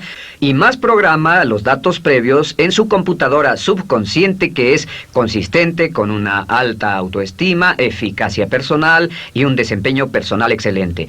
La clave hacia su éxito en la vida es usar el poder de su mente subconsciente, programarlo con sus pensamientos, palabras, imágenes, ideas y sentimientos consistentes con un alto desempeño y mantener su mente en lo que desea y lejos de lo que teme. No olvide, lo único en el mundo que puede controlar es su pensamiento. Lo único en el mundo que puede controlar son sus pensamientos conscientes. Si hace eso, todo lo demás será posible para usted. La vida será en gran medida lo que nosotros hagamos de ella. Samuel Smiles. En la primera serie de módulos dijimos que el punto inicial de todo desempeño pico es la autoestima. Es cuánto se agrade a sí mismo, cuánto se ame a sí mismo, cuánto se acepte a sí mismo como un ser valioso y útil. La segunda parte del desempeño pico, y yo pienso que son los dos requisitos clave, la segunda parte es la responsabilidad. Autoestima más responsabilidad propia, cada una reforzándose entre sí. Y lo que dice la autorresponsabilidad es que usted es el arquitecto de su propio destino. Es el maestro de su destino, que es totalmente responsable de sí mismo, que todo lo que es y siempre será es suyo y nada más. Puede creer en un ser supremo como yo, puede decir que el poder más alto es el responsable, pero Dios ayuda a quienes se ayudan a sí mismos y en esta vida terrenal usted está a cargo de su vida, usted está a cargo de lo que pasa. Si no le gusta la forma en que van las cosas, usted debe cambiarlas, pero no hay forma en que pueda abandonar su responsabilidad. Este tema de responsabilidad es de una gran controversia y mientras hablamos en esta sesión verá que es algo que debe comprender con la claridad del agua si quiere lograr todo su potencial como ser humano. Ahora, muy importante, una de las cosas que sabemos es que comenzamos como infantes cuando nacemos. Escribiré una I para infante. Comenzamos como infantes y al crecer nos convertimos en adultos a los 18 años. Nacemos con una responsabilidad de 0 Y al crecer hacia la adolescencia, gradualmente, tenemos más y más responsabilidad hasta el momento de que nos convertimos en adultos a los 18 años. Si nuestros padres nos han criado adecuadamente, si nos han preparado, si nos han alentado a confiar en nosotros mismos, si nos han alentado a tomar nuestras propias decisiones y pensar por nosotros mismos y planear nuestras vidas. A los 18 años, legal, psicológica, moral, mental, físicamente hablando y todo lo demás, estamos listos para tomar una vida propia. Pero si nuestros padres no nos han preparado como adultos para una total responsabilidad, no importa la edad de 18 años y de ahí en adelante, somos un 100% responsables por el resto de nuestra vida. Nunca podemos evitar las responsabilidades. Por el resto de nuestra vida, todo lo que nos pasa es nuestra responsabilidad total y sin perdón. El lema de la persona realmente responsable es, si debe ser, será por mí. O sea, como decía Henry Ford, nunca te quejes y nunca explicarás. Nunca te quejes, nunca explicarás. O sea que si no le gusta cómo están las cosas, usted es quien debe cambiarlas. Y si no está dispuesto a tomar las decisiones para cambiarlas, entonces no se queje de ellas. Nada más, acéptelas. Los hombres de verdad y las mujeres de verdad no se quejan de las dificultades de la vida, solo las aceptan como lo que son o hacen algo al respecto o simplemente no se quejan. Así debe ser, es mi responsabilidad, es su responsabilidad. Es una de las cosas más difíciles de entender porque cuando somos niños somos totalmente dependientes. Somos totalmente dependientes y nos desarrollamos con patrones de imitación o respuestas condicionadas y buscamos la razón por la que las cosas suceden fuera de nosotros. Al convertirnos en adultos, si no tenemos cuidado, aún mantendremos esta dependencia y desearemos lo que se llama pseudoseguridad de la niñez. Esa época de la niñez cuando alguien se ocupó de nosotros, esa época de la niñez en que nos alimentaban, nos vestían, se ocupaban de nuestra casa, de nuestra escuela y todo lo demás. No teníamos que preocuparnos por nada porque ellos se ocupaban. Al crecer vamos a la escuela y las personas de la escuela se ocupan de las cosas. Y si no tenemos cuidado llegamos al mundo laboral y también serán ellos. Siempre es alguien más, fuera de nosotros mismos, quien es el responsable de nosotros. Algo de lo que hablaré después es la idea del autodesarrollo. La mayoría de las personas, como se han educado en el sistema de escuelas públicas, ya adultos piensan que es responsabilidad de la escuela continuar con su educación. Y si nadie les ayuda a continuar con ella, simplemente no lo hacen. Hay otro punto y es la diferencia entre la madurez y la inmadurez. Este es un ejemplo muy simple. Imaginen que este es el transcurso de su vida desde la infancia hasta la adolescencia. Todo el mundo llega a esta etapa tarde o temprano y cuando llegan a este acantilado, a este gran cañón, este es el lado de la inmadurez, es el lado de la niñez. Es el lado en el que dependemos de otros y buscamos en los demás nuestras respuestas y nuestras soluciones. Buscamos fuera de nosotros mismos. En este punto llegamos a la orilla del cañón. En la orilla de este cañón buscamos en la tierra de la madurez, la tierra de la adolescencia y cada uno de nosotros debe tomar una decisión para brincar, dar un gran salto de ser un niño a ser un adulto. A veces esto es obligado y a veces pasa de una forma evolutiva. Pero tarde o temprano debemos tomar la decisión para aceptar el hecho de que estamos a cargo de nuestra vida, somos los arquitectos de nuestro destino. Y después, seguir adelante. ¿Qué hacen muchas personas? Desafortunadamente lo que hace la mayoría es que se estancan en este punto. Se funden en un matrimonio donde alguien más se encarga de ellos, aceptan trabajos donde esperan que sus jefes se ocupen de ellos, etc. O simplemente evitan la responsabilidad buscando la causa de todo lo que pasa en su vida en otras personas y en otras circunstancias. Es su estructura, su salud, la forma en que los trataron, sus padres, etc. Ellos no son responsables. Por otra parte, a veces deciden tomar cierta responsabilidad, pero no demasiada, que equivale a tratar de brincar por el cañón en 2 brincos. ¿Y dónde acaba la gran mayoría de las personas? Desafortunadamente es en el valle de las excusas. La gran mayoría de las personas pasa su vida en el valle de las excusas, poniendo pretextos en vez de lograr progresos. Dicen que existe la enfermedad de las excusas, o sea, el hábito de poner excusa tras excusa por cada una de nuestras fallas e ineptitudes. Es fatal para el éxito.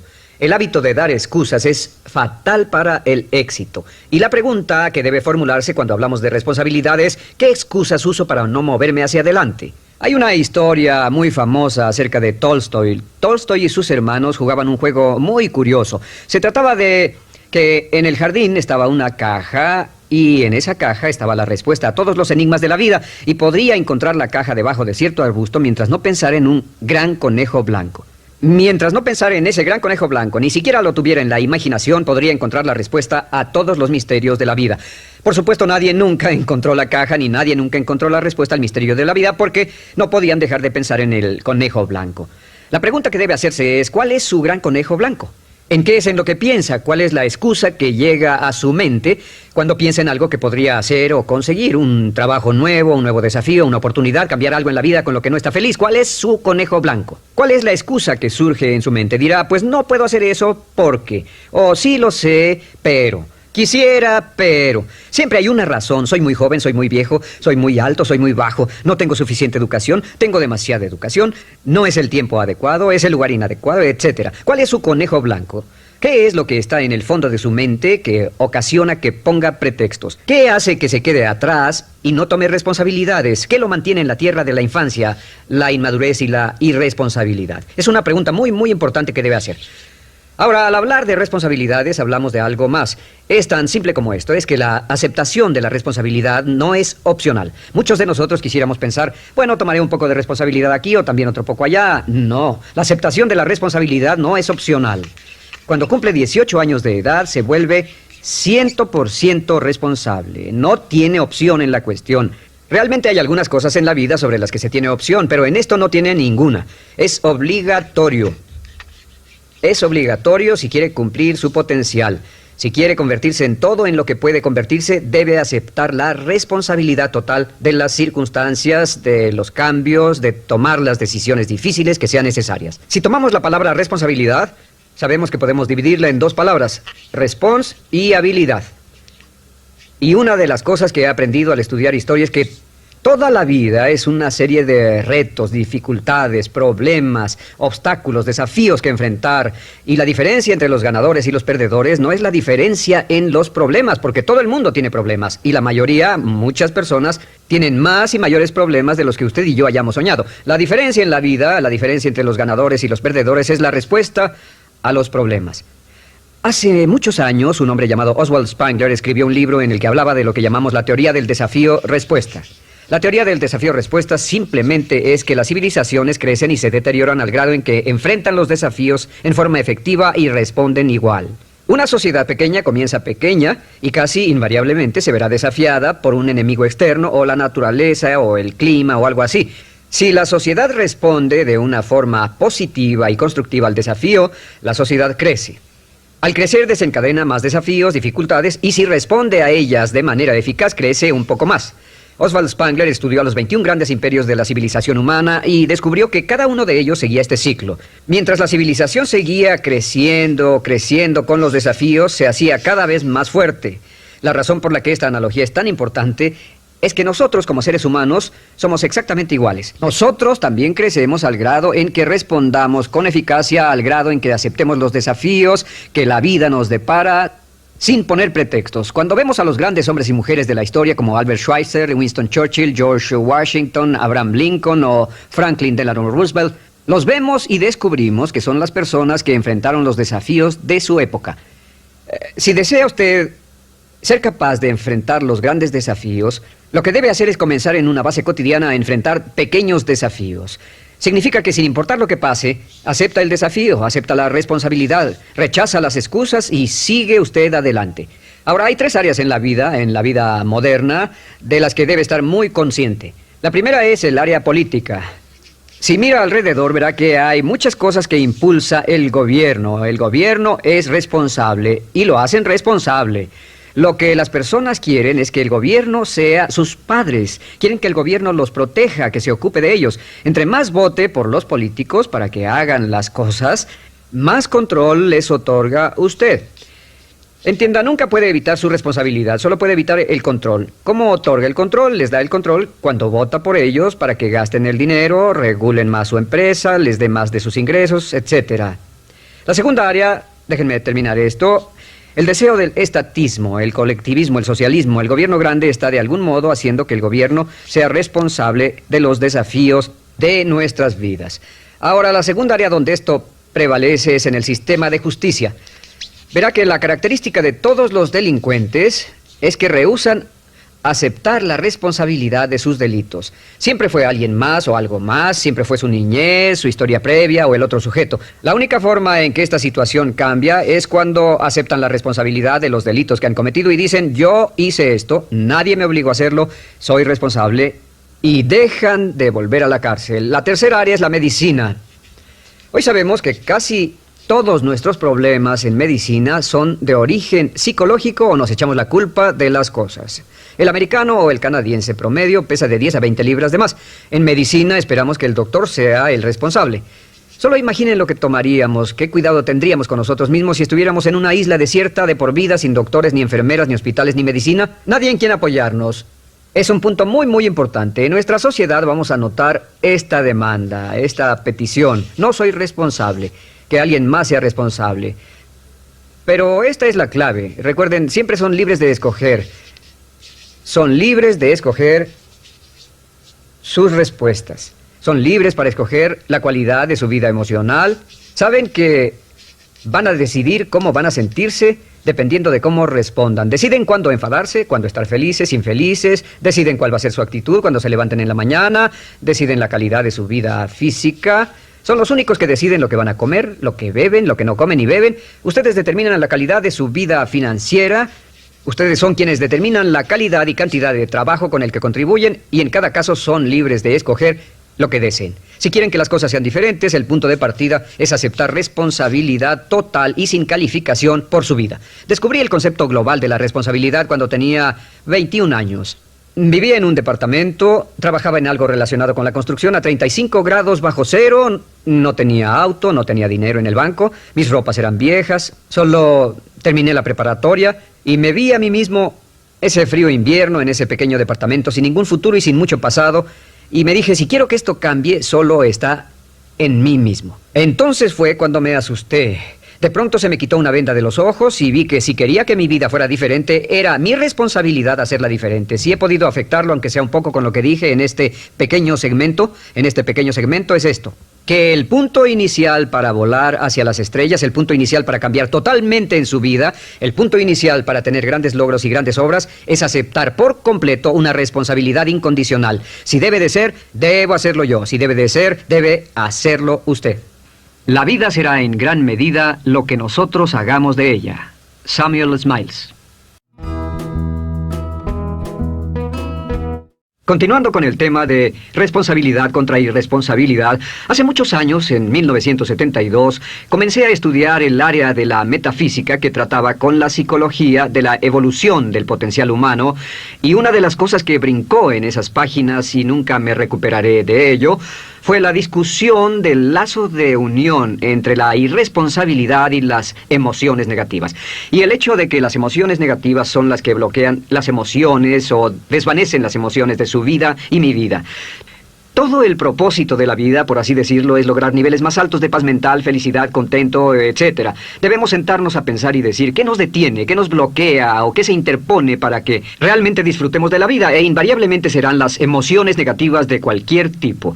No estoy hablando de las emociones negativas que experimentamos cuando muere un ser querido o algo semejante. Estoy hablando de las emociones negativas que experimentamos en forma cotidiana y que nos roban la paz mental, que nos roban la salud y la energía, que afectan nuestras relaciones amorosas, que se interponen en nuestra independencia financiera o nos roban un sentimiento de logro, etc. En esta sesión hablaremos de la eliminación de las emociones negativas y quiero que volvamos a la discusión sobre la responsabilidad. Es una de las cosas más importantes que he encontrado en toda mi vida. Simplemente es esto. Si tomamos una gráfica o un cuadro, acompáñenme un segundo y expongámoslo. Y vayamos de lo más alto a lo más bajo. Aquí tenemos a una persona totalmente responsable. Es la persona que tiene total seguridad en sí misma, es totalmente responsable y no pone pretextos. Y aquí abajo, en el otro extremo, tenemos a la persona irresponsable, la que le pone pretextos a todo. Esta es la punta positiva de la escala y esta es la punta negativa.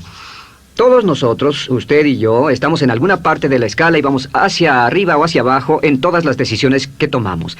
Hemos encontrado, y esto es lo que me impactó, como ya le dije antes, que existe una relación de 1 a 1 entre lo que se siente estar en control de su vida y lo positivo y feliz que se esté. Bueno, hay una relación de 1 a 1 en la cantidad de responsabilidad que se acepta y la cantidad de control que se experimenta en la vida. Y hay una relación de 1 a 1 entre la cantidad de responsabilidad y control que se acepte y la cantidad de libertad libertad que uno siente que tiene. La libertad es el requisito indispensable para la felicidad. El éxito real, la verdadera felicidad en la vida, significa ser libre para vivir la vida a su manera, como usted lo decida, sin que nadie tenga que decirle qué hacer. Vivir su vida como un ave, libre como un ave para hacer lo que quiera. Existe una relación directa entre responsabilidad, control y libertad. Existe una relación directa entre estas tres emociones positivas. Las emociones positivas son las grandes emociones. Las emociones positivas son aquellas de felicidad, amor y gozo y vitalidad, energía, exuberancia, entusiasmo, etc. Sin embargo, en la otra punta tenemos la actitud de irresponsabilidad. ¿Y a qué nos lleva eso? Esto es lo que me impactó tanto cuando lo supe por primera vez. Nos lleva a la falta de control.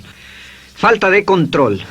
A tal grado que la irresponsabilidad nos hace perder el control y nuestro yo interno se desintegra y se fragmenta, y también lleva a una falta de libertad, porque ya no podemos vernos a nosotros mismos como agentes libres, escogiendo la dirección de nuestras vidas. Nos vemos como marionetas, como víctimas, por así decirlo, de fuerzas externas, y una falta de control y libertad que lleva a emociones negativas. Cuando comencé a tratar de entender esto, pensé, bueno, sí, pero ¿qué me dicen de mis padres? ¿Qué me dicen de mi niñez? ¿Qué me dicen de mi condición? Yo no tenía un trabajo muy bueno y mis amigos, yo tenía amigos miserables. ¿Qué hay con mi salud y qué hay con el clima y con la economía?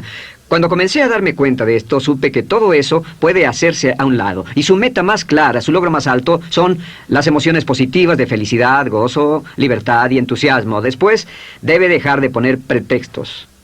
Ahora, Carl Menninger, el gran psicoanalista, dijo algo muy interesante hace años. Dijo, todos los males físicos son diferentes, causados por diferentes bacterias, diferentes virus, etc. Y dijo, pero la enfermedad mental es la misma enfermedad, simplemente se difunde en un espectro de lo menor a lo mayor. Y Thomas Sayce, el psiquiatra, en su libro El mito de la enfermedad mental, dijo, no existe tal cosa como la enfermedad mental, solamente son grados diversos de irresponsabilidad. Así que cuando decimos que una persona irresponsable no solo es negativa, queremos decir que también está enferma mentalmente. Una persona totalmente responsable está mentalmente sana. ¿Cómo nos afecta eso? Bueno, yo sé que quiere avanzar lo más que pueda o no se esforzaría en tomar un curso como este.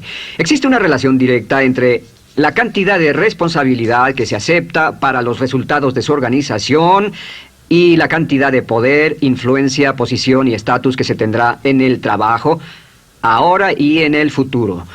Hasta arriba de la gráfica de responsabilidad se tendrán personas que acepten una responsabilidad total y el poder y la oportunidad vayan hacia ellos.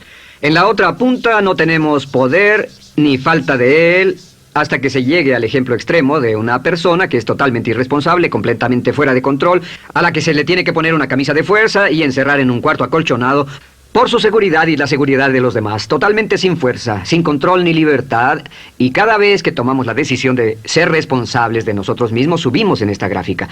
Cada vez que tomamos la decisión de poner pretextos, bajamos en la gráfica. Llevémoslo un poco más lejos y hablemos sobre la relación entre las emociones negativas y la irresponsabilidad para que lo tenga bien claro.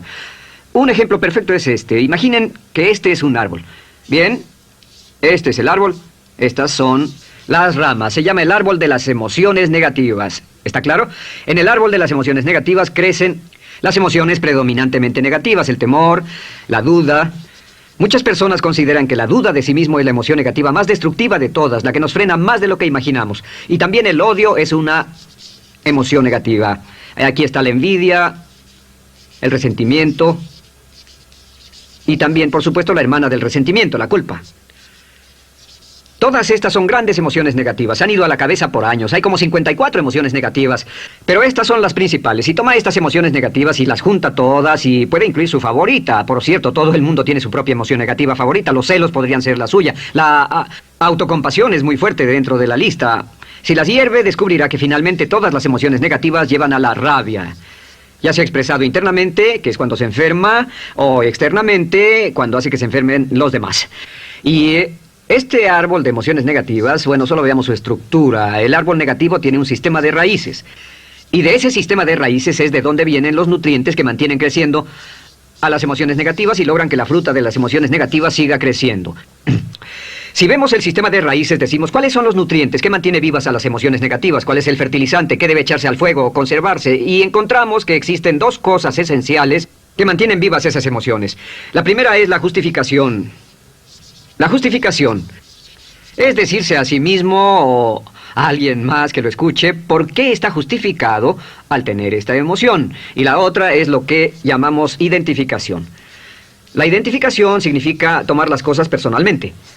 Por eso sugieren que la persona que actúa como su propio abogado tiene un tonto por cliente. Y la persona que actúa como su propio doctor también tiene un tonto por paciente. Nos identificamos en forma tan personal con nuestra propia situación, y usted también, lo tomamos en forma tan personal, que nos involucramos y nos implicamos emocionalmente. Así que hemos visto que no es posible que usted sea negativo sobre algo por mucho tiempo, a menos que pueda justificar y tener una razón para ello y explicárselo a otras personas, o a no ser que pueda identificarse y tomarlo en forma personal. Por ejemplo, si alguien llega del estacionamiento y dice que acaba de chocar contra otro coche ahí, usted no se preocupa, porque no se identifica con él. Y si dicen que chocaron en el estacionamiento con un coche que es su coche y la persona huyó, ahora sí puede estar muy molesto. Sin embargo, no olvide esto, que siempre escogemos las respuestas. Volveré a esto en un segundo. ¿Cómo se deshace de la justificación? ¿Cómo acabamos con el sistema de raíz del árbol de las emociones negativas? La forma en que nos deshacemos de las emociones negativas es no juzgando.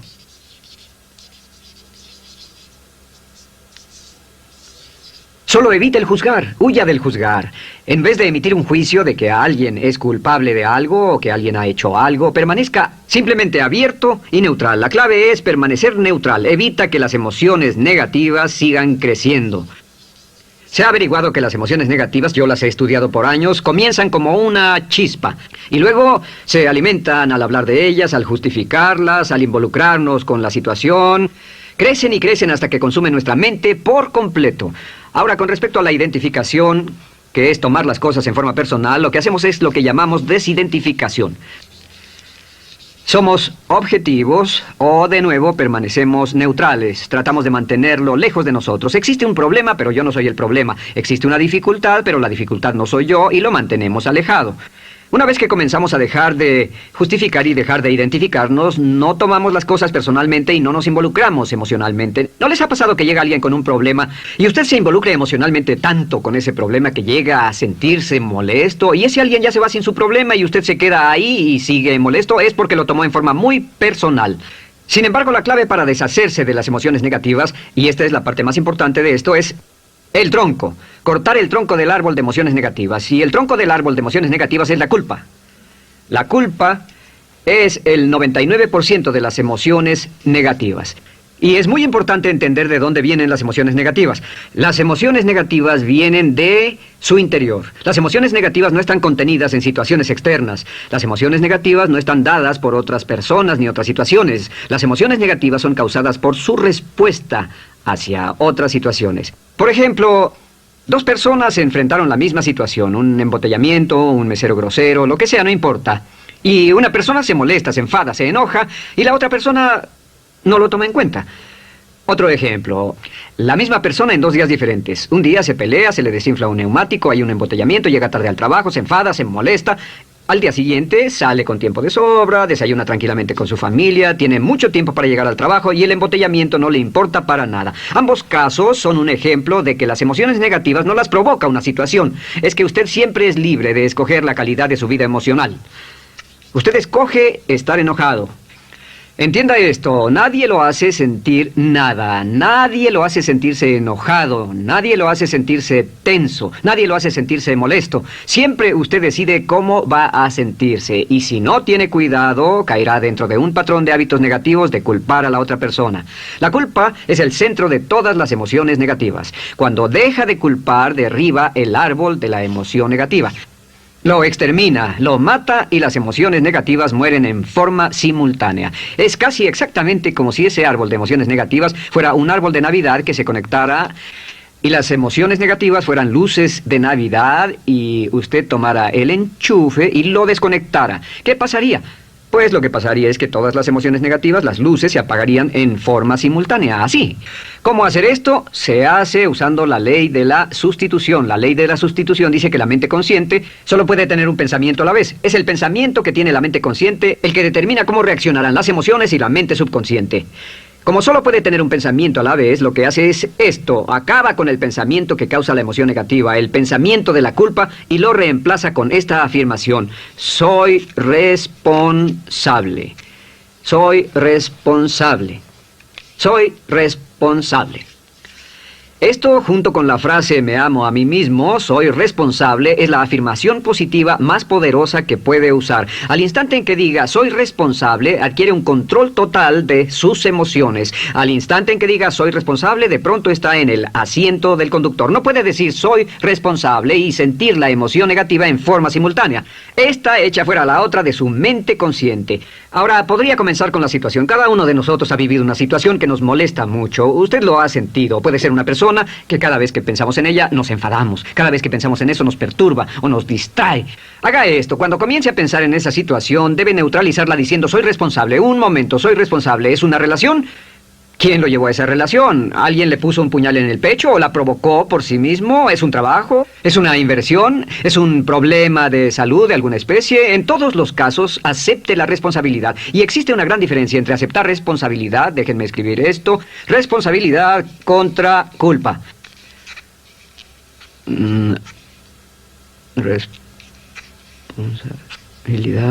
Responsabilidad contra culpa. ¿Qué es la culpa? La culpa siempre se remonta al pasado. La culpa mira hacia el pasado, hacia lo que no puede hacerse, a lo que no puede cambiarse. La responsabilidad siempre mira hacia el futuro. Usted dirá, ¿aceptar la responsabilidad no es lo mismo que aceptar la culpa? No. Es lo mismo que decir que usted está a cargo de la calidad de su pensamiento a partir de ese momento. Digamos que usted sale del estacionamiento y alguien golpeó su auto. Tiene dos opciones. Puede enfadarse y molestarse y correr y gritar y berrear, o puede actuar en forma responsable, puede hacer todo lo posible por buscar al culpable. Si no, puede tomarlo en forma madura. La responsabilidad siempre mira hacia el futuro. La responsabilidad nos lleva a hacer esta pregunta cuando enfrenta un problema. ¿Qué podemos hacer? Y no, ¿quién lo hizo? ¿Qué podemos hacer ahora? ¿A dónde vamos de aquí? ¿Qué podemos hacer? Es la pregunta de la persona responsable. No lloramos sobre la leche derramada, solo decimos, bueno, muy bien, ¿cuál es la solución? Y seguimos con el juego. La persona irresponsable siempre dice quién lo hizo y se obsesiona por querer encontrar quién lo hizo. Y si encuentra la culpa, la divide entre todos para que todo el mundo saque su tajada de culpa, que por supuesto no sirve de nada para resolver la dificultad. La clave para derribar el árbol de emociones negativas es usar el hacha y eliminar la culpa. El día que comience a eliminar la culpa de su vida será el día en que comience a vivir, porque ese día que elimine la culpa y las emociones negativas, de pronto la mayoría de los problemas, la mayoría de las cosas que se interponen entre usted y la felicidad que desea, se desvanecerán. ¿Por qué le pongo tanto énfasis a las emociones negativas? Déjenme dejar eso en claro por un segundo. Lo que descubrí, y esto es lo que me impactó porque siempre me he comprometido a realizar mi potencial como ser humano, es que no puede avanzarse en la vida sino al grado en que se deshaga de sus emociones negativas. No puede progresar, no puede ir más lejos de lo que está en este momento, excepto al grado en que deje atrás sus emociones negativas. Acéptelo. Ahora, por cierto, con respecto a las emociones negativas que ha asociado con otra persona o situación, es difícil aceptar la responsabilidad. Es difícil decir yo soy el responsable inicial, porque ha estado culpando a una persona mucho tiempo y a veces deberá apretar los dientes y decir yo soy el responsable, pero mientras más repita soy responsable, lo dirá cada vez más y más fácilmente. Y al final llegará al punto en que cuando piense en esa persona o esa situación podrá neutralizar los pensamientos con la ley de sustitución diciendo soy responsable. Existe una línea muy bella que puede usar al tratar con personas difíciles. Se remonta a la autoestima y también tiene que ver con la eliminación de emociones negativas. Es decir, algo así, no importa lo que usted diga o haga, soy una persona valiosa e importante.